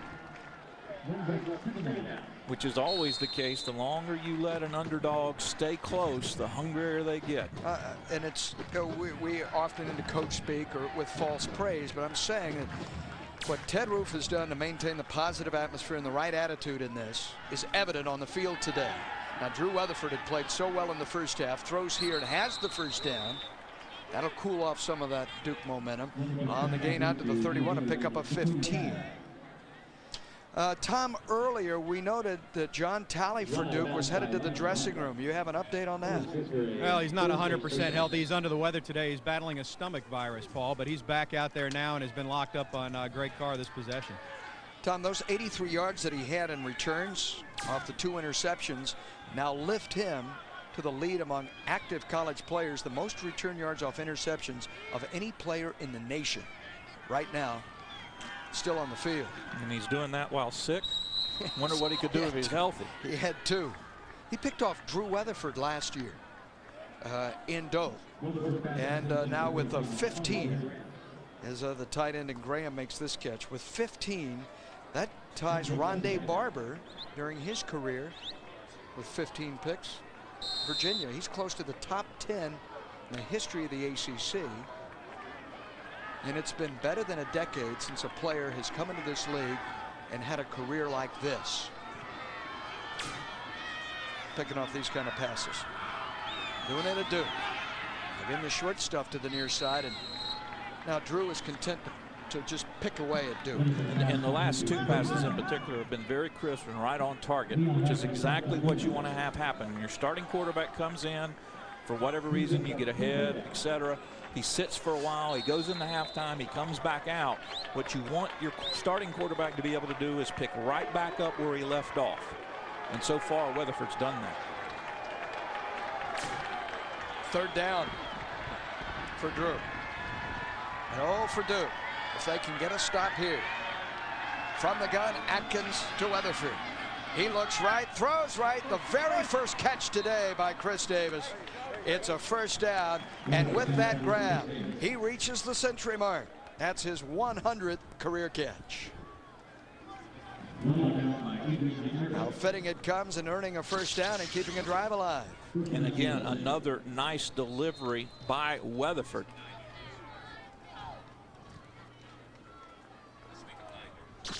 And we'll give him 9 on that. An elite class for the 5th-year senior from St. Pete. Congratulations, Chris Davis. Florida State and Drew against the blitz counter with Booker. And he hits that 2nd level and has a 1st down. When he gets past the linebackers. That's the same play that Smith scored on. The counter, and there's no support once you're past the line of scrimmage. And watch, see, two linemen. Couldn't get him circled, but 2 linemen pulled to the right. You've heard about pulling guards. Remember the old Green Bay Packers sweep? Student body right and student body left. That time 2 offensive linemen out in front. Booker starts one way and then cuts back the other right in behind him. So Lorenzo Booker on the day, 38 yards on the ground. Right back to him. He was the hot back for much of the night at NC State, and then curiously, Keith, in the 4th quarter, only touched the football once as the Wolfpack mounted a comeback. Not saying you can lay that on the offensive coordinator or anybody else, but they went with Antone Smith in the 4th quarter. Just the one of a number of things that didn't go right in the 4th quarter in that contest. Florida State driving now on Duke University. Marching through Wallace Way. 2nd down, the 35-yard line, and within striking distance for a quarterback that has thrown 2 today. And he guns it over the middle. That's a tougher than it looks catch by Cody Fagg. And a very, very tough and looks tough throw by Weatherford, because he's got to stand right in there and wait for that route to develop, knowing that he's got a rusher coming right at him free. Well, you're never going to question his toughness, are you? Watch right here. Boom. Stands right in there and delivers the ball on target. And no, you cannot ever question Weatherford's toughness. He's connected with Cody Fagg not only for a touchdown, but standing shoulder to shoulder there 6 times today. So half of Drew's completions have come to one man. And the junior from Quincy and Fagg. Play action this time. The running success forces the defense to respect the play action. Catch number 7 for Fagg and a 1st down at the 12-yard line. And that ties to Cody Fagg's single game high. He had 7 earlier in the year against Troy. He's putting together one of his best games ever. And what I like about that particular catch is he caught that ball anticipating that he was going to turn upfield. It wasn't a catch and just get out of bounds. Or go down. Or go down, correct. So the march continues for the Noles. To the 11-yard line, Booker shifts up on the wing. Pitch it to him, coming around the near side. He cuts behind the block by Davis and gets into the end zone, but there's a penalty marker down. I believe it's going to be holding. If you look down there on number 7, wearing Leon Wright, wearing blue, half of his jersey is off his shoulder pad. Holding.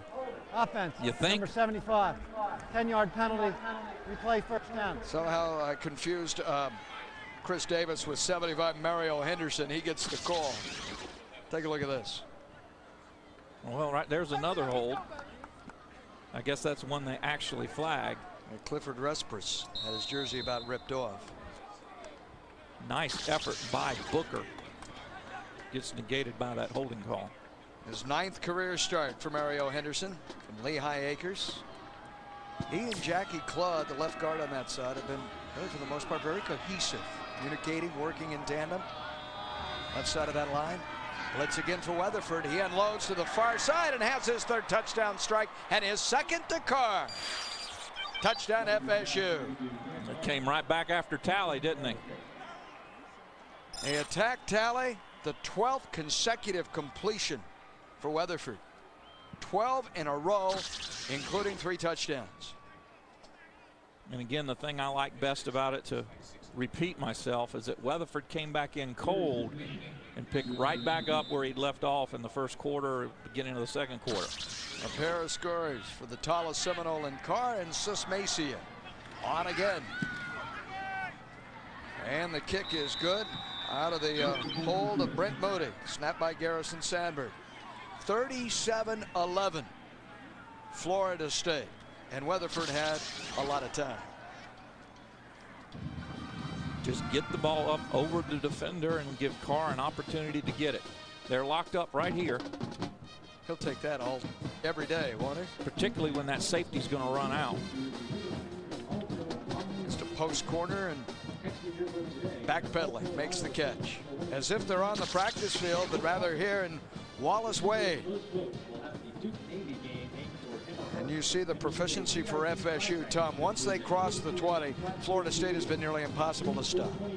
Well, you're right, Paul. Entering this game, they led the ACC. They were 94%, 17 for 18 coming in, now 19 for 21. But one area of concern is that they were settling for too many field goals, because coming into the game, 6 of those scores were the 3-point variety, so they were actually only getting touchdowns about 61% of the time. And you know, that number still sounds good, but think back against NC State when twice they settled for field goals instead of touchdowns in a game where they lost by 4 points. And while this game is well in hand and it doesn't seem like much, these are the possessions that Florida State has to turn into touchdowns if they're going to compete against some of the opponents they face down the stretch. It was just an attitude, Tom and Keith, on that drive. It included a pair of 3rd down conversions to go 84 yards when Duke had some signs of momentum, and do so in 11 plays. Particularly after the possession prior, you took one snap and gave up a safety.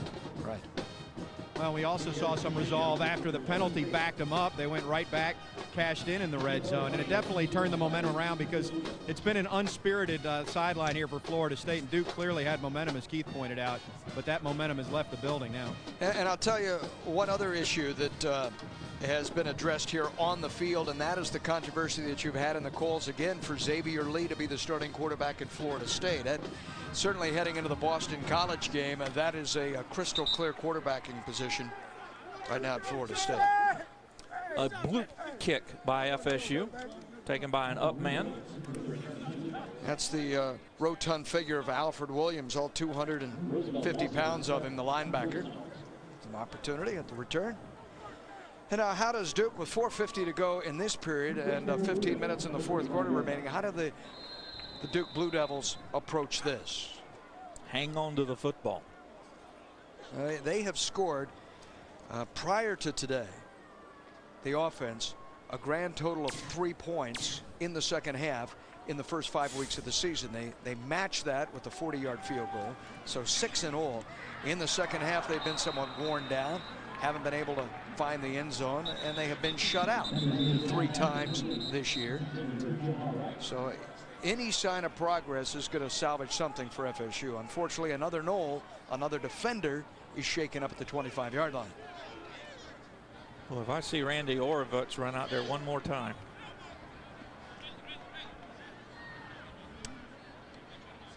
And Randy Orovitz to your left, ball cap and sunglasses. Hal Suma, the trainer, to your right. And it's Alex Boston, we are told, the Florida State nose guard. Seem to be looking at the shin area as opposed to a knee or an ankle. In that situation, what you hope for is, he got kicked or something like that. So it comes with 4:27 remaining here in the third, what has been a day of attrition for FSU.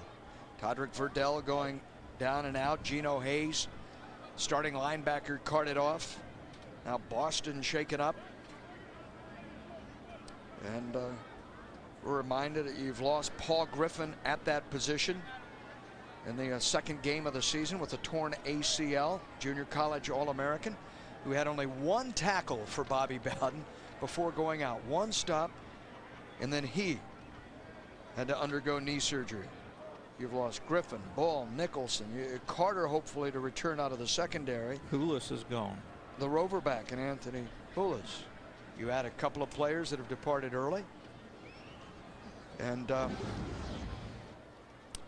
you see that there's not been any consistency due to injury to that defensive front. They just haven't worked together in consecutive games. And you say, well, that's no problem. It's just 4 defensive linemen. Well, there is a world of difference, particularly between the positions of nose guard, tackle, and end. Hopefully. If you're a Seminole fan and college football fan, a pat on the back by J.R. Bryan of Boston. This is a temporary setback for the junior from Bartow and Alex Boston. Nefi Moffitt on the field along with Andre Fluellen for Florida State, and the freshman Bud Thacker getting a great deal of playing time, number 72 today. And Todrick Verdell is back out there, number 31. To the far side and latched on to, and Bryant on this stop. Again, it's Riley on the stop.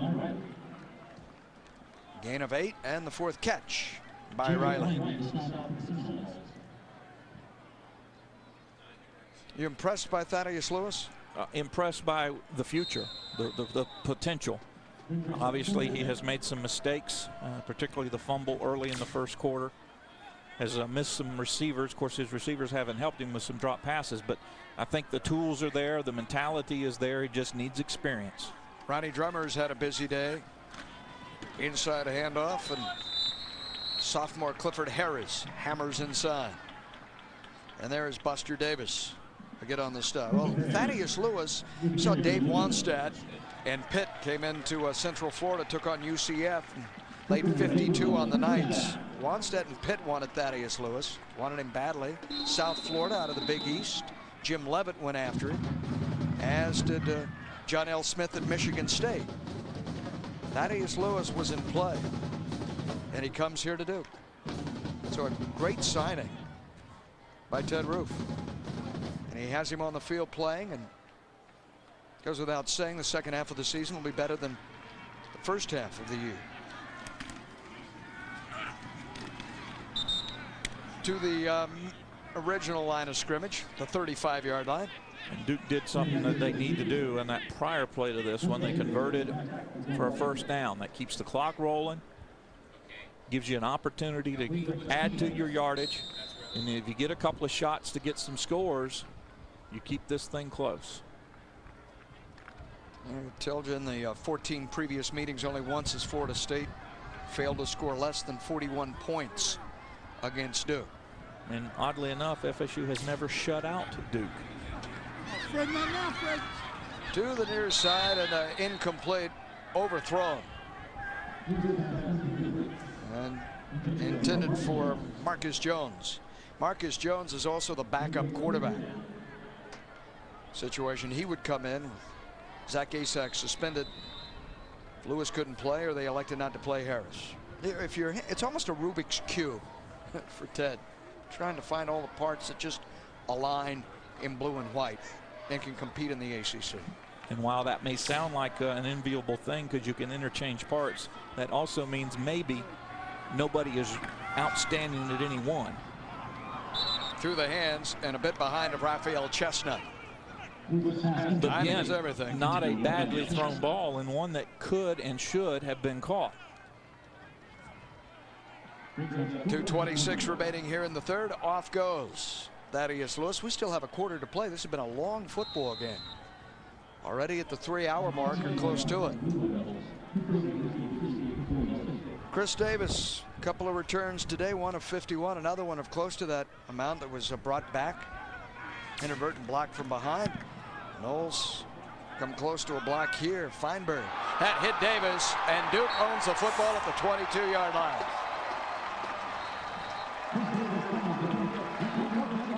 Chris Davis can hold on to the football, and it belongs to Duke. Speed out of Jabari Marshall. You hustle, good things happen. The hits just keep on coming. You're sitting there shaking your head following the fourth turnover today by FSU. And for Chris, this has been a problem. It hit him right in the cage, KJ. That it did. You fielded punts for Florida State. What's the toughest part about it? What are you telling yourself as the ball's coming to? Well, your number one priority is catch the football. That's all you're out there to do first and foremost. Anything after that is a positive. Very short field now for Duke. Here comes Justin Boyle driving down to the 13-yard line. Down to Tommy. You have any news, Tommy, on Alex Boston? Well, it's his left ankle, and he pulled his cleat off and his sock down, and they retaped it. But Alex wants to go back in. I don't see him out there yet. The other note, Paul and Keith, I didn't notice this at halftime, but LaTroy Guion is in street clothes, and his arm is in a sling. So, I mean, it keeps going from bad to worse. No, Tommy, I think it was worse when we got here. It's worser now. This is Gallows humor. Boyette hurdling for a first down. With all the changes on defense, Kevin Steele, who's been coaching football for 30 years, went to practice this week, assistant coach, and he had to take a depth chart with him. He said, it's the first time I've ever taken a depth chart onto the practice field, so I knew where the interchangeable parts had to be. So I knew that Verdell was no longer a defensive back, he was now a linebacker.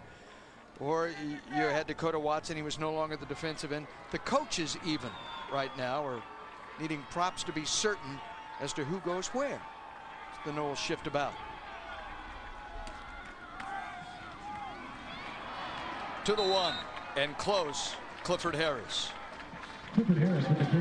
Harris about 1.5 yards shy of scoring his first touchdown to Duke Blue Devils. Can you remember, Keith, in our 20 years close to it together, as Boston comes back on the field, of it being like this on the defensive side of the ball? Not across two segments, not across the defensive line and the linebackers. There were times in the secondary where you had a couple of kids get hurt during spring ball that were fall camp that were projected starters, or maybe a linebacking crew, but not across different segments. Give to the second man throw, and Justin Boyle appeared to break the plane and did. Touchdown Duke. Its first touchdown scored this season in the second half of play. Justin Boyle, and for the junior, his very first TD of 2006. Well, nothing fancy. Once Duke took the ball over, they just ran straight at Florida State, and that time right at number 7, Buster Davis. Boyle got the better of that one. Previous play is under review. Now this play is not challenged by Duke, which used its challenge in the first half. Rather, the replay official from the Atlantic Coast Conference up here in the press box with us, and looking at our cameras, which today provided by our producer Gary Nicholas, our director Bill Moore, are the only cameras available. We're the exclusive telecast of this game. And I would not think this would take too terribly long because it looked pretty clear. Handoff right there. Ball clearly over the plane. And of course, once the ball breaks the plane, even though he lets go of it when it hits the ground, he hits the ground. All it has to do is break the plane. Question is, was his body down before he got over? I don't think so. Looking at Boyle. I thought it appeared, Keith, you're saying that he was not over the line of scrimmage? No, I believe he was. Yeah, I think he clearly was. Over the goal line and the ball popped out. So Bobby Bowden, Ted Roof, Scott McElwee, the referee. After review, the play stands as called on the field. It's a touchdown.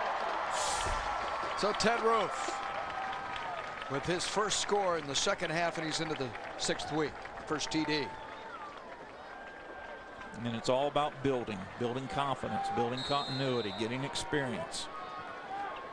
Well, this is not poured concrete. This is small brick by small brick at Duke. And he missed it. Wide right by Joe Surgin. And that kind of year for the sophomore from St. Thomas Aquinas, Weston, Florida. He misses the extra point. And the score stands 37-17. What were you saying? One step forward, one step back. 4 turnovers for Florida State today, leading to 12 Duke points. And both extra points have failed to be converted by Surgin, who also had 1 block. There's the touchdown score, and Justin Boyle. Doctor or lawyer? He's one of the strongest players. Duke uniform is power clean, 325, KJ, which means he reached down. Oh, I know what it means, Paul. Yeah. Well, like I'm the expert here. Reach down, grab it. So powerfully built, is he not? Very much. And you saw him bowl his way into the end zone, use that strength. There's Boyle. Hey, in the second half, Florida State doesn't hit that home run here to Antone Smith. 80 yards on the very first snap, second half. Take away Lawrence Timmons early in the first quarter, those 14 points. What's the scoreboard look like? Duke is hung with Florida State more than 37-17 would indicate, evidenced by these big plays by the Noles. The 2 big ones are right there, as you pointed out. It's Preston Parker, the freshman from Delray Beach. Speaking of freshmen, awaiting this kick, sails over his head. Look at this about Joe Surgin. He can crunch him off the tee. And 20 yards upfield. 20 yards upfield. Duke's Charles Robinson is laid out by an Nole. Never saw it coming. And that draws the boos that you hear from the crowd in Wallace Wade. Florida State's women's basketball season tickets now on sale. Sue Semara and her club on the practice court. They only cost $20 for adults and $10 for children and seniors. Fans can enjoy 13 home games, including outings against Virginia, North Carolina, Duke, and the defending national champion, University of Maryland Terps. So there were 2 ACC tournaments last year, right? One for the ACC tournament, and then the other one in the Final Four. All right. I wonder where you were going with that. All right. 3/4 of the way through this one. Do you think we're done in terms of scoring? No. I don't either. For both Florida State and Duke? Both yes. You think? All right. Who's out there for Florida State? What happens in the 4th? 37-17 our score on one of the nicest days ever here at Wallace Wade Stadium, at least in terms of the weather.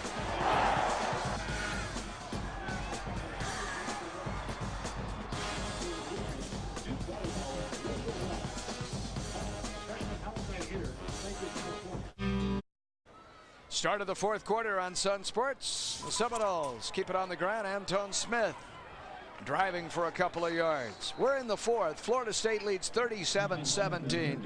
Paul Kennedy, Keith Jones, Tom Block. On behalf of all of us at Sun Sports, our team headed by our executive producer, Ned Tate, welcome to Wallace Wade Stadium. We mention it every year, so why not again this autumn? They once played the Rose Bowl here, KJ.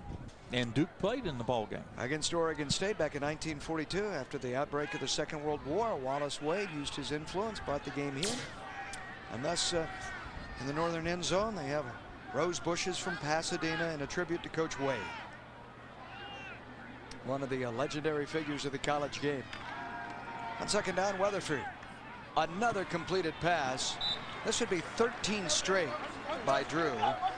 And Patrick Bailey's all the way over there. He is a rush end who also works in coverage. You had Bailey an end on Chris Davis, a wide receiver.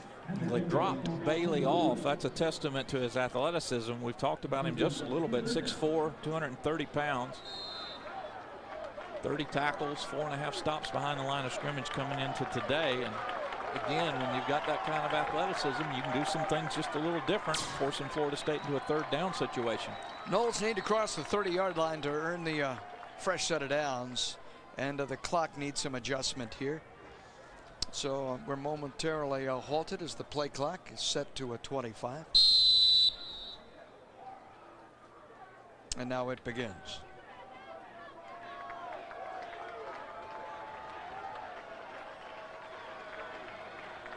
John Frady snaps it to Drew. Blitz coming. Drew able to unload to Anton. One of the fastest players in this league. You saw the 80-yard jaunt that he enjoyed. His second catch works all the way out to the 45-yard line. So big numbers today from Anton Smith on his second grab. And a first down for the Noles. Nice delivery. What, number 14 in a row by Weatherford? Yeah, it's just an incredible run right now. We'll go to the record books and start digging around for a record of consecutive completed passes. Just standing in the backyard, throwing back and forth, KJ. I dropped one out of every 7.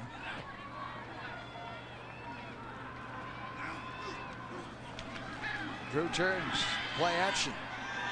Throws to the near side and tightrope dance, and that's a catch at the 36-yard line and a work of art to Florida State's Preston Parker. A gain of 19.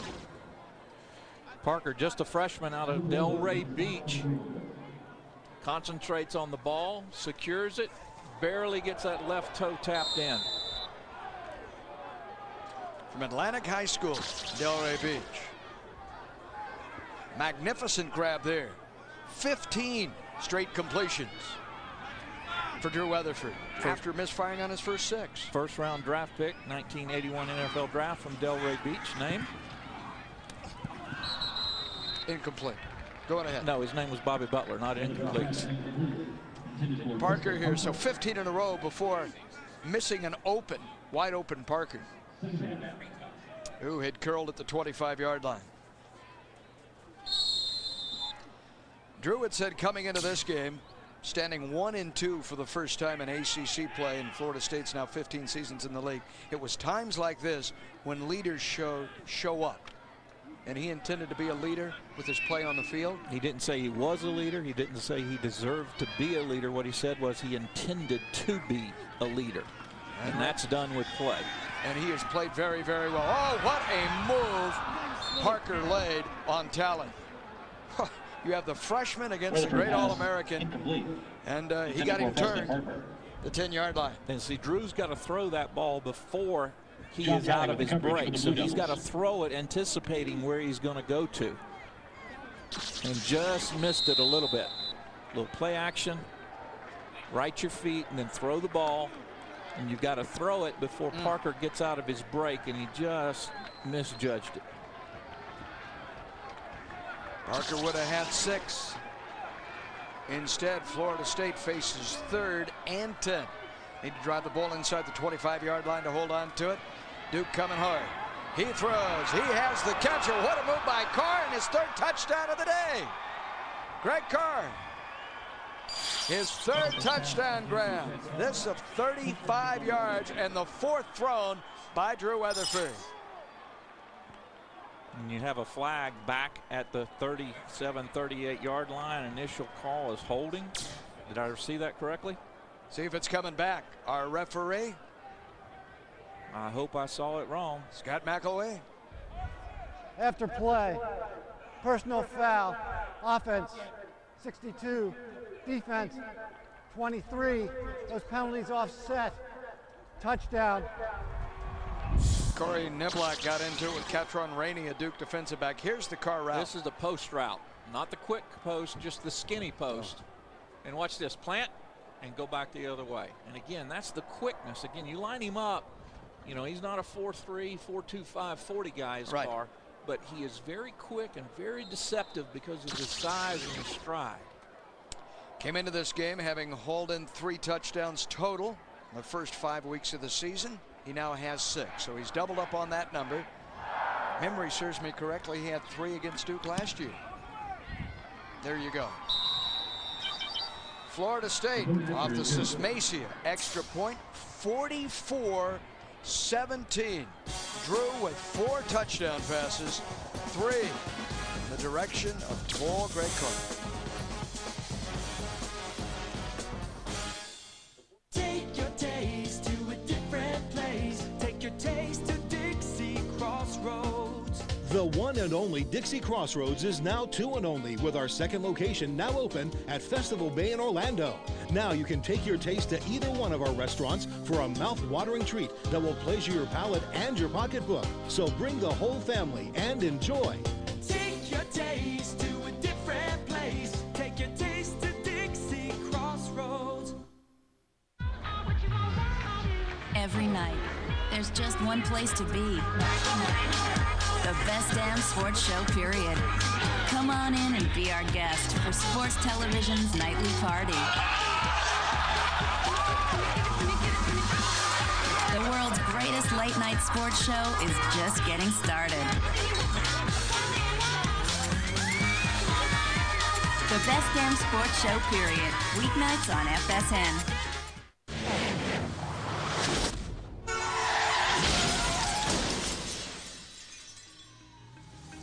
Running red lights, swerving in and out of lanes, tailgating. Relax, you'll get there. Just try to make it in one piece. You live to drive, drive to live.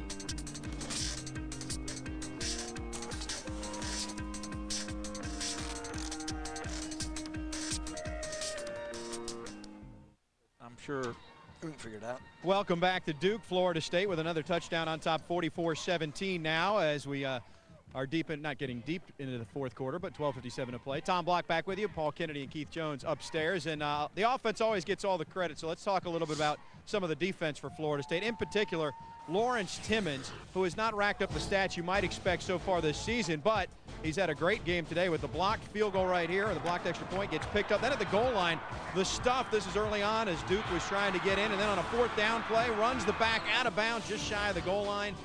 There's not a lot of linebackers walking around without a limp or a sling or something, but he's one of them. 6 total tackles today, plus all that he has done, including 6 points to put Florida State out early on. So a nice game for Lawrence Timmons, guys. It certainly is. And throughout this season, where would the Noles be, to echo our thoughts earlier, without number 83? An integral part of that defense, no question. And there's an integral part of the offense when they get the ball to him. A terrific afternoon, matching the 3 TDs that he scored against Duke a year ago as a freshman. He scored 9 on the year. He has 6 right now, and we're midway through this season. And Florida State with 4 touchdown passes out of Drew Weatherford. You know, with the kickoff here, it's the first time in Drew's career that he has thrown 4 in one game. How will Duke respond to this? As improved as they are, they have not been able to answer Florida State. Time and time again, Florida State for the 14th time in 15 meetings has scored more than 40 against Duke, a team that has never beaten FSU. The quarterback remains the freshman and Thaddeus Lewis. He rolls off play action and throws, and the catch is made upfield for a gain of 9. They've used Tyler Robinson. They've used that bootleg a number of times as we have a Duke player down and get Lewis out in space, and he's delivered the ball most of the time right on target.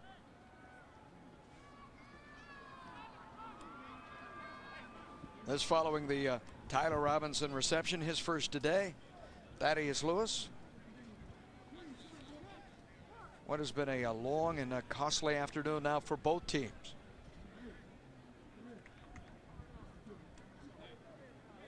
As soon as we have a number, we'll give it to you.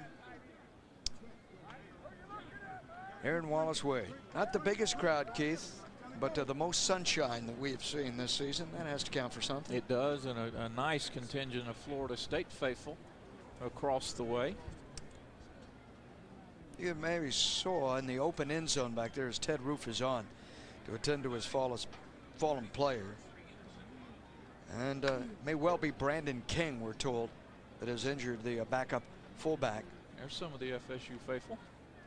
In fact, the Seminole crowd is at least equal to Duke fans that are here today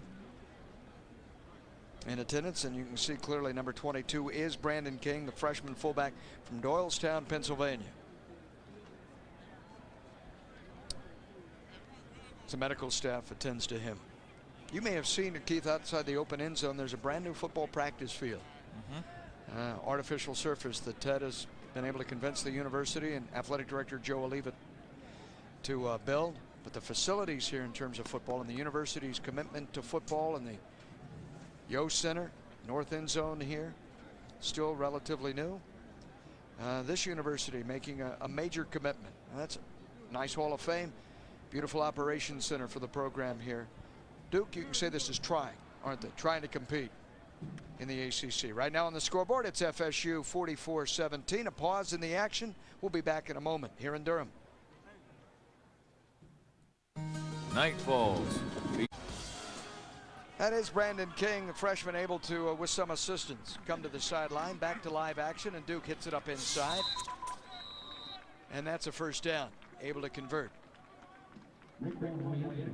And it's Raquan Boyette.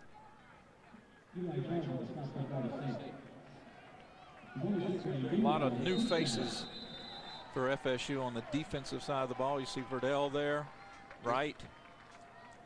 Eli Charles there is Bud Thacker. His dad Doug played at Virginia Tech, was quite a defensive tackle in his day back in the mid-70s. Against a four-man front. The pitch to Drummer. And there's no way that he is going to be able to juke his way free. Great play by Myron Roll that time. Would not be sucked in on the fake, maintain some outside leverage, force the ball carrier to get out of stride, and then that allowed pursuit from the inside to come help him make the tackle. And oh, by the way, just a true freshman. Myron Roll in his fourth start today. 2nd and 10. He's saying his role that he considers himself now, along with Roger, leaders back there, as Jamie Robinson makes this stop, and he is just a freshman. So if you can live, it's Kevin Steele there, Mickey Andrews to the left of your screen, if you can live with the growing pains on this, Keith, the promise that you have out of that secondary that they could play together as a unit for years to come. The athleticism is certainly there. Patrick Robinson, Roll, Darius McClure, a sophomore, Robinson, a freshman. There's Mickey. I was really impressed by him this week, Keith. Very, very. Just his comments and the way that he approached what has happened in the 2 ACC losses. Nice grab by Riley, who turns it upfield, reaches midfield. In fact, 3 yards into Seminole territory. And again, experience and playing time. That time, Jamie Robinson, was just a little bit off. And that allowed Riley to make the catch. Watch the coverage. Turns inside, just a little bit slow getting up is Robinson. That's just the difference between inexperience and experience. And the only way you get it, obviously, is to play a little PT, playing time. Top Block earlier offered the highlights of Lawrence Timmons' day in the sunshine. You see that? Comes all the way over, and he's a part of that finish. In motion, Jomar Wright. Again, trapping inside. There is Boyette. I like the looks of this 215-pound sophomore. Roger Williams on the stop, but not before Boyette adds 11 more to his resume today. 32 yards rushing for Boyette on 8 carries. And again, we'll remind you, as we see a flag holding against the Blue Devils. 10-yard penalty, replay first down. 97 yards against Alabama, burned FSU last year for 123, did Boyette. When he gets the touches, he can make things happen. 7th penalty of the afternoon on Duke. This one of 10 yards. So they'll scrimmage from the 47-yard line. Put them back in Duke territory. 1st and 15. Lewis throws into the flat, and that's broken up nicely. Well done by Michael Ray Garvin. Got a hand in there to take it out of the grass by Eron Riley. Go back to last year's meeting, Duke and Florida State. You see Boyette with that career high rushing effort. A lot of those yards coming on one play. This 78-yarder for a score. Now that was the 10th longest run for a score in Duke's history. They've been playing football at Duke since, well, for the last 94 years. So in 94 years, it's one of the top 10 runs, and it came at FSU's expense in Doak. One of the longest ever against FSU, too. You have to go back to 2001, the last time an opponent burned the nose like that. He's a quality running back and a rebuilding program. Quan Boyette. And they're talking to his offensive coordinator, Bill O'Brien. On goes Boyette with 10:24 to go. So where is Florida State, KJ, right now at the midway point of this season, with now Boston College, Maryland, Virginia, Wake Forest remaining in league play? Well, right now they're on the outside looking in, hoping a series of people stumble. Quarterback draw. Flag in behind the play as the quarterback in Lewis tripped up by Roger Williams. And the way that's thrown, it's usually holding inside, and it is this time on the offensive line. And you see by Lewis's body language the frustrations. Holding, offense, 77, 10-yard penalty, repeat 3rd down. Of gaining a dozen yards, only to have the young freshman tackle Jared Holt, number 77. He's from Clearwater, playing here at Duke. 6'6", 300-pound freshman. He's flagged on the play. He's the swing man in Duke's offensive line core. He'll play both tackle, guard, can play a little center as well. Brother Joe played at Virginia. He's got a brother John just down the road a piece at NC State, playing for Coach Amata. It's the Holt family. That penalty marches them all the way back to the 37-yard line, and it's going to get worse. Try the 29. 29-yard line. Nefi Moffitt, the tackle for a loss as he drops Clifford Harris. Nefi Moffitt, even with the injuries, Keith, was headed the wrong way down the elevator here. Moffitt got some help from Rodney Gallon on that as well. But yeah, Nefi made a big name for himself early in his freshman season with some goal line play. And it's 4th down. 4th down, and they only need 32, KJ. Well, you probably got about 47 of those plays on your playbook, don't you? Line of scrimmage is the Duke 31. If they reach the Florida State 37, it's the 1st. They don't even kick it that far. He couldn't kick it as far as he needed to reach, and it's down at the 44-yard line. And it's Harris, the first man down there. Just a 25-yard punt. So looking ahead, Florida State, and we still have 9 minutes to go in this one, and Clemson, Boston College certainly, and Chuck Amato, who's come alive in the league. Here's the remaining schedule for these 4 teams. And of course, the highlighted games are games amongst participants in that. FSU's big next test is obviously BC.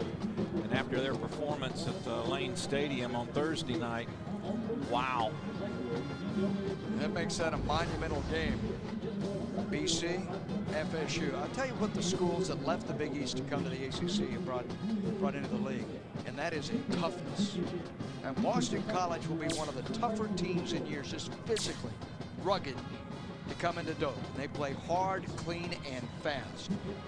And had A.J. Nicholson, the very first play last year, not picked off that pass and running back for a touchdown. Who knows what might have happened up in Boston. Boston. With they parked the cars in the yard. Now that's a team built for the cold weather that you will encounter. Can you imagine going up there next year late in the season. I don't like going up there for basketball, and it's indoors. Oh, Bobby Bowden with a win today. Bobby Bowden would mark his 290th at FSU and his 363rd in his career. That would give him 40 more than Paul Bear Bryant. That's a staggering number. Any Lee coach back at any in. level. Lee is back in, and this is incomplete over the head of David McDaniel. We are told now, and you know watching this by now, that Wake Forest won, defeating NC State. Final there 25-23. So Chuck Amata has just given back that victory over Florida State. And what a win for Jim Grove. If you're a Seminole fan, the 11th of November when Wake is in town, that is not an assured victory by FSU, the way that Wake has been playing. McDaniel again. I think Jim Grove is on just about every college president's short list if he ever elects not to continue at Wake Forest. He has done a magnificent job there. The second smallest school in Division I football? Only to Rice. Only Rice is smaller. Here's a pickup of 18. McDaniel finally getting some catches. His very first catch for the freshman from Virginia Beach of his career. Very first action came against Clemson, teammate of Florida's very impressive Percy Harvin, who has made such a splash in his first year. Lansdowne High School there, and now on the end around, Preston Parker. Parker to the 30-yard line. Now, in this receiving corps, when you're competing for playing time, Parker and McDaniel, Jocelyn Shaw, Richard Goodman saw action early. You get an opportunity, you need to shine. Well, don't forget about Robert Hallback. Hallback's been in there today. They had 10 wide receivers, just counting running backs, but 10 in all caught the football today, or handled the football for FSU. Xavier Lee troubled by 3 interceptions in the first half. Pitches to the near side, coming around for a FSU. Marcus Sims. I don't want to play linebacker. I want to handle the football. And a loss of 9. Another look at it. Fake the inside play and great penetration by Duke. And just nowhere for Sims to go. Nice play by Cody Lowe. He was one of the few, and I mean very few, seniors on this Duke ball club. The Houston area defensive player of the year, senior year of high school, so it was a quality signing. League Blue Devils. And I don't know that McDaniel saw the football. It stuck in his rib cage. He was able to hold on to it. He turned around. There it was. There it was. This is perfectly thrown to Xavier Lee's credit, and a gain of 12. Certainly Lee has come in. To make that 19, pardon me. Yeah, Lee has come in after those 3 interceptions and been right on target with the exception of his first attempt that he overthrew. That was perfectly thrown to McDaniel, the first 2 catches of his blossoming FSU career. And Florida State marches again, heading toward 50 points against the Blue Devils. Lee, flush from the pocket, looks toward the end zone and throws incomplete in the direction of Richard Goodman. Ran out of real estate at the goal line. Yeah, I think X just threw that one away.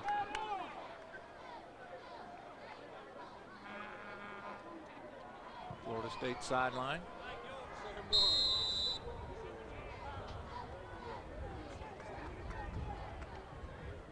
Not a lot of excitement.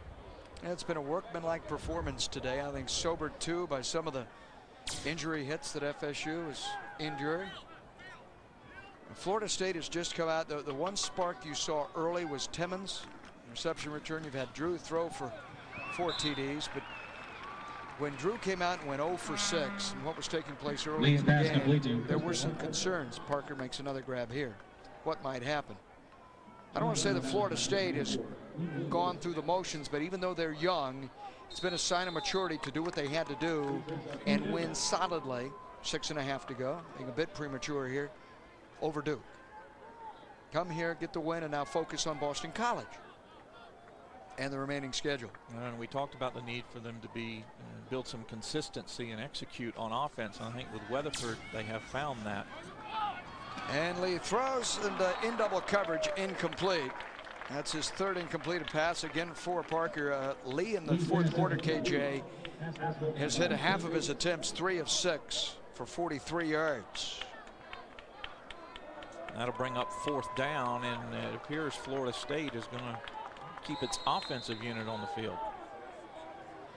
4th and needing just about 4 yards. And again, this is not about trying to run up the score on Duke. It's about getting Xavier Lee experience in the red zone. Shotgun snap. Lee throws the slant, and that is caught, and there's a touchdown. Touchdown to Evan McDaniel, his very first touchdown as a Seminole. 14-yard strike. And I believe that's Lee's first touchdown pass to someone other than Greg Carr. And his second of the season. So much better for Xavier Lee in the fourth quarter after being in Bobby Bowden's doghouse. And the catch and run and by McDaniel. Great effort by McDaniel to get to that pay dirt. And the extra point. Good by Gary Sismacia. The point after is good. Drew Weatherford looking on all smiles today. 51-17 FSU. And with a word for his fellow quarterback, congratulations to Xavier Lee. Applause in for FSU's number 9 here in the fourth. It's game day. Gear up with the best college football preview show in the state. Sun Sports and Rec Warehouse look inside the matchups, inside the numbers, and get you ready for all the action. Watch Rec Warehouse College Kickoff. Fridays at 7 only on Sun Sports. I am so into you. I can't think of nothing else. I am so into you. Roger, it's 2 o'clock in the morning.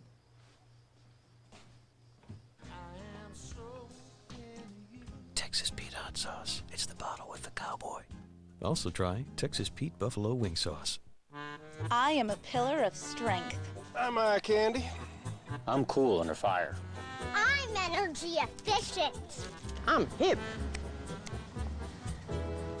I am the calm in the eye of the storm. I'm sexy. I am a fortress. If your walls could talk, what would they say?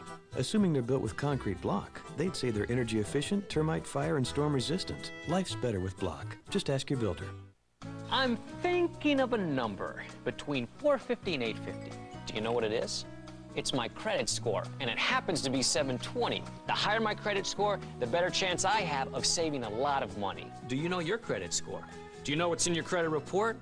You can find out right now at freecreditreport.com. You can even print it out if you want to. How much easier could it get? Log on to freecreditreport.com. That's freecreditreport.com. Free credit report offer applies with enrollment in Triple Advantage. Another touchdown on the board for Florida State as we welcome you back to Duke. 51-17. FSU on top now, and a familiar face by my side as we welcome you back. That will be, I guess, back on the field next week, and this is Tony Carter. Tony, will you in fact play against Boston College? Yes, right now my leg's feeling a lot better, and I'm working hard, rehabbing every day, all night. So next week I'm going to try to go out and practice, and hopefully I'll be playing. I should be playing.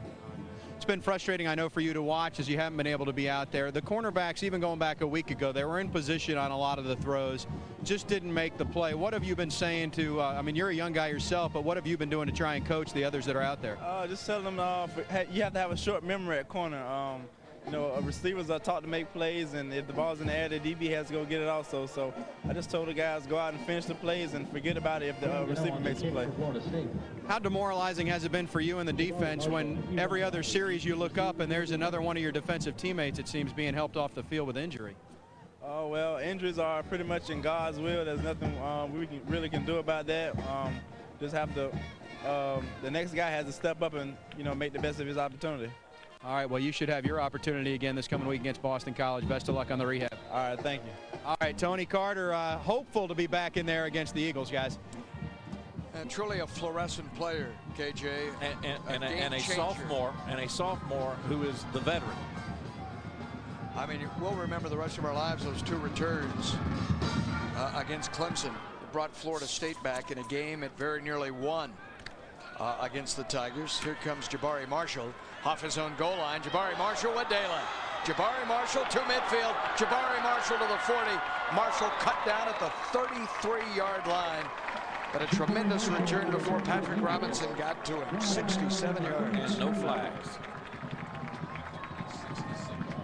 He caught that off his goal line and tacked back this way, Keith. Great help in blocking downfield, and then he shows some elusiveness and speed. And Duke is set to go inside Florida State's 35. A very short field is Marshall, the sophomore from Atlanta. An excellent return with that burst. Averages about 24 a return, does Marshall. He'll add to that average with that effort. At quarterback, Clifford Harris, primarily to run the option, or he has heretofore, and he hands it off. Justin Boyle, the right side, with 5.5 to play. If you're Ted Roof, and Thaddeus Lewis is your number 1. Marcus Jones, a backup, listed as number 2, hasn't taken a snap. Lewis may be done for the day with the score as it is, 51-17. So Harris, normally a running back, just in there to wrap it up. To mop up, exactly. Lewis has been knocked around quite a bit. Performed adequately with good things ahead for him. This will be for Bobby Bowden his 15th win over Duke in as many meetings. ACC competition. Boyette had trouble with that exchange, and Boyette couldn't hold on to it. It ended up with Clifford Harris, and now there is shoving and flags thrown near the football. And Florida State players have just got to learn to walk away.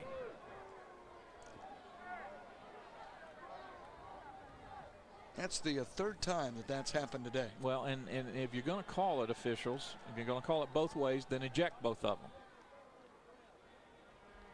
Dead ball, personal foul, defense, number 24, 15-yard penalty, first down.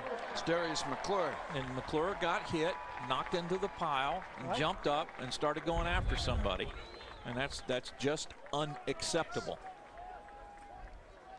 Turn around and walk away, and then knock their head off on the next live play. And you see that Mickey Andrews following the 11th penalty.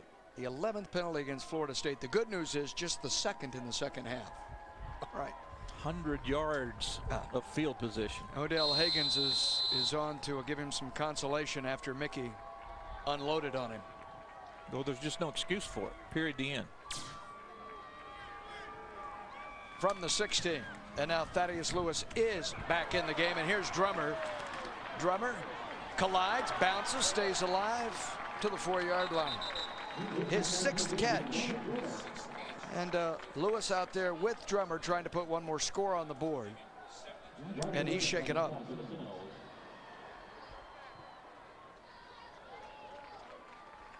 Either his helmet was knocked off or may have been blasted off. Ronnie Drummer. Well, he looked a little bit like a pinball moving around in there. A little bit there, move there, here, there, gets hit that way, come back the other way. And Thacker landed on him. You get 275 pounds landing on your head, it's going to hurt. 1st and goal.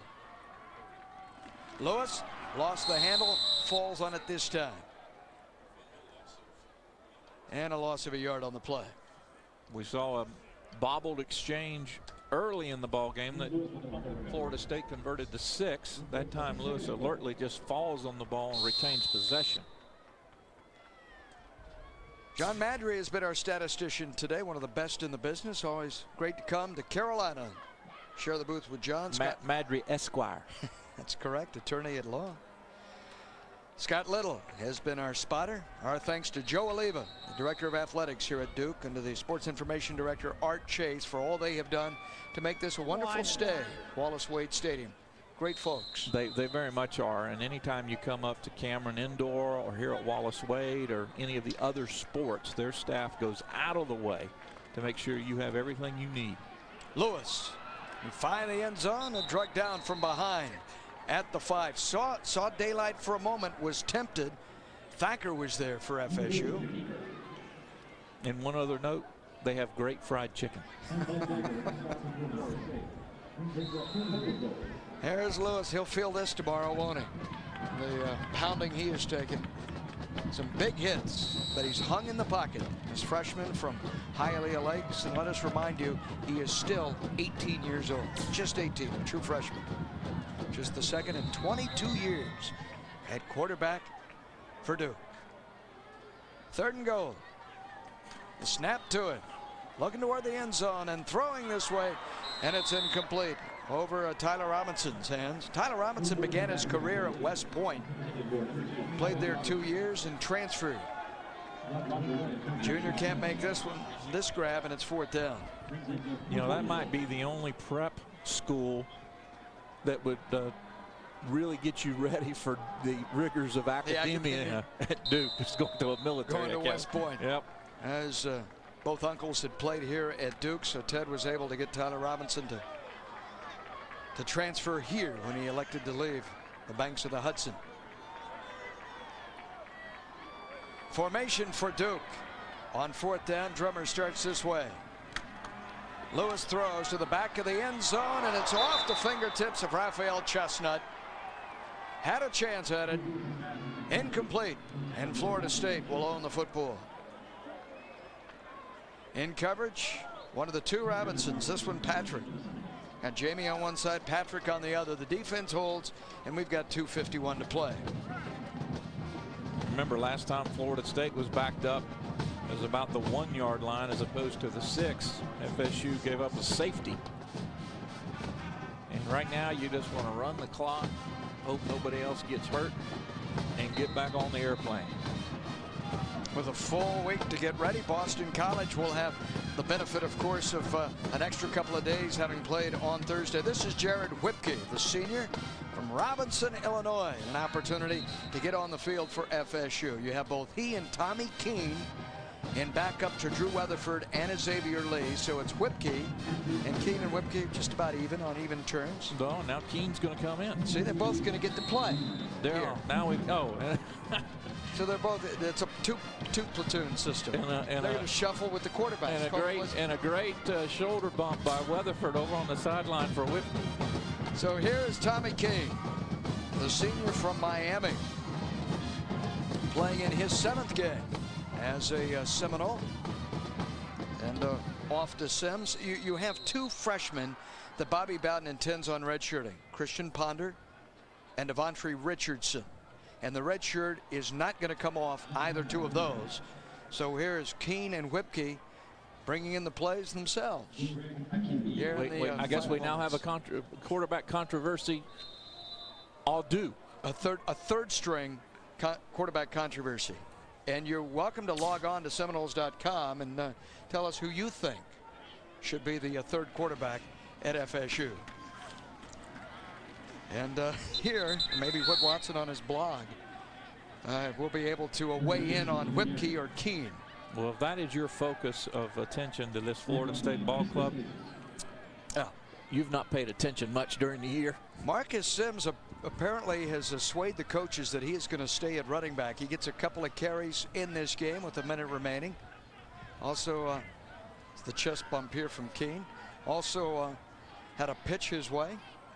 So Florida State's record, KJ, in terms of the ACC now 2-2, 4-2 overall. Is it too late to make a run in the Atlantic Division? You know, Florida State's got to do what Florida State can do, which is win ball games, and they need some help. It's that simple. Ken Gano, boom, one out of here. Duke's coming. Sends it way up the chute. Another short kick. It'll bound at the Seminole 38-yard line, or rather, take a no roll out to the 41. A punt of only 29 yards. Well, this second half, if the game was in doubt at halftime, began and ended really on this play. There goes Antone Smith, very first snap of the second half. And he just made it look so easy. It is our steak and shake play of this game. 80 yards, his longest run. A great day for Antone Smith. And Florida State wins handily at just 81 yards rushing total. You think with an 80-yard gallop, you might have a 100-yard rushing day. He has only one to his credit. Well, he only got 3 other touches. Today, just 3 other touches. Oh, mysteries of the universe. And who carries and who does not. Lewis to air it out deep. Trying to salvage 6, and it's caught for a touchdown. What a grab over the shoulder by Aaron Riley. How about that? Wow. Thaddeus Lewis to Riley. Regardless of the score, that's a highlight touchdown strike. And just the 3rd that Lewis has ever thrown as a collegiate. That was beautiful. With 7 seconds to go. I don't want to be sitting next to Mickey on the plane ride home. I was thinking the same thing. Mr. Andrews, table for 1. That was Jamie Robinson. Closest pursuit, Joe Sorgan of Floridian. Hey, able to add the extra point. They've had trouble. The kicking game today had 1 block return for a score. Don't doubt this young man's arms. A freshman. Watch this. That's beautiful. Nice effort. Look at that. Puts it right into his hands. Never a doubt. 51-24. Lewis to Riley, a freshman and a sophomore. There is a combination. You see the attitude remains positive. As he scores against FSU, and his coach is over to say, way to go, young man. There are better days ahead for this program. Wasn't so many years ago we were wondering if Wake Forest would ever come out of the doldrums, and guess what? Oh. Just down the road in Raleigh today, Chuck Amata, NC State with a damaging loss there. I think they caught him just right in terms of the schedule, coming off Florida State and the emotional highs of victory at Boston. Remember, he won at Boston College. Desperation, last second touchdown pass. And you know, the age-old thing, one play does not make a ball game, but if you take away NC State's touchdown pass against Boston College, they're undefeated. Right. And ranked probably in the top 10, certainly top 15. All right, can I ask you this question? 51-24, enough on the board that Florida State is back in the top 25. No. Are you going to allow me to finish the question first? After 19 years, I knew what the question was. An old marriage here, but it's not enough. They didn't show enough today. I don't think so, particularly given the fact that you've let Duke score these points here at the end. Preston Parker awaits this along with Damon McDaniel, who scored himself today. They'll kick it on the ground, and Florida State will be content just to follow on it. That's Charlie Graham with 3 seconds remaining, so Florida State will have to run one more play. No, they won't. Remember, the clock changes. We'll get you educated here before too long, son. 19 years, 30 years of doing this, you know. Old dogs are hard to train. That'll do it. Florida State wins it 51-24. Hope you enjoyed it. We certainly enjoyed bringing it to you for our entire telecast crew. Thanks for joining us this afternoon, and don't forget, tune to Sun Sports Monday night at 7 for Tailgate Overtime, presented by Bell South, as Wynn & Company wrap up another weekend of Chevy Tailgate Saturday. For Keith Jones, Tom Block, I'm Paul Kennedy. Bobby Bowden wins again over Duke. Your final 51-24.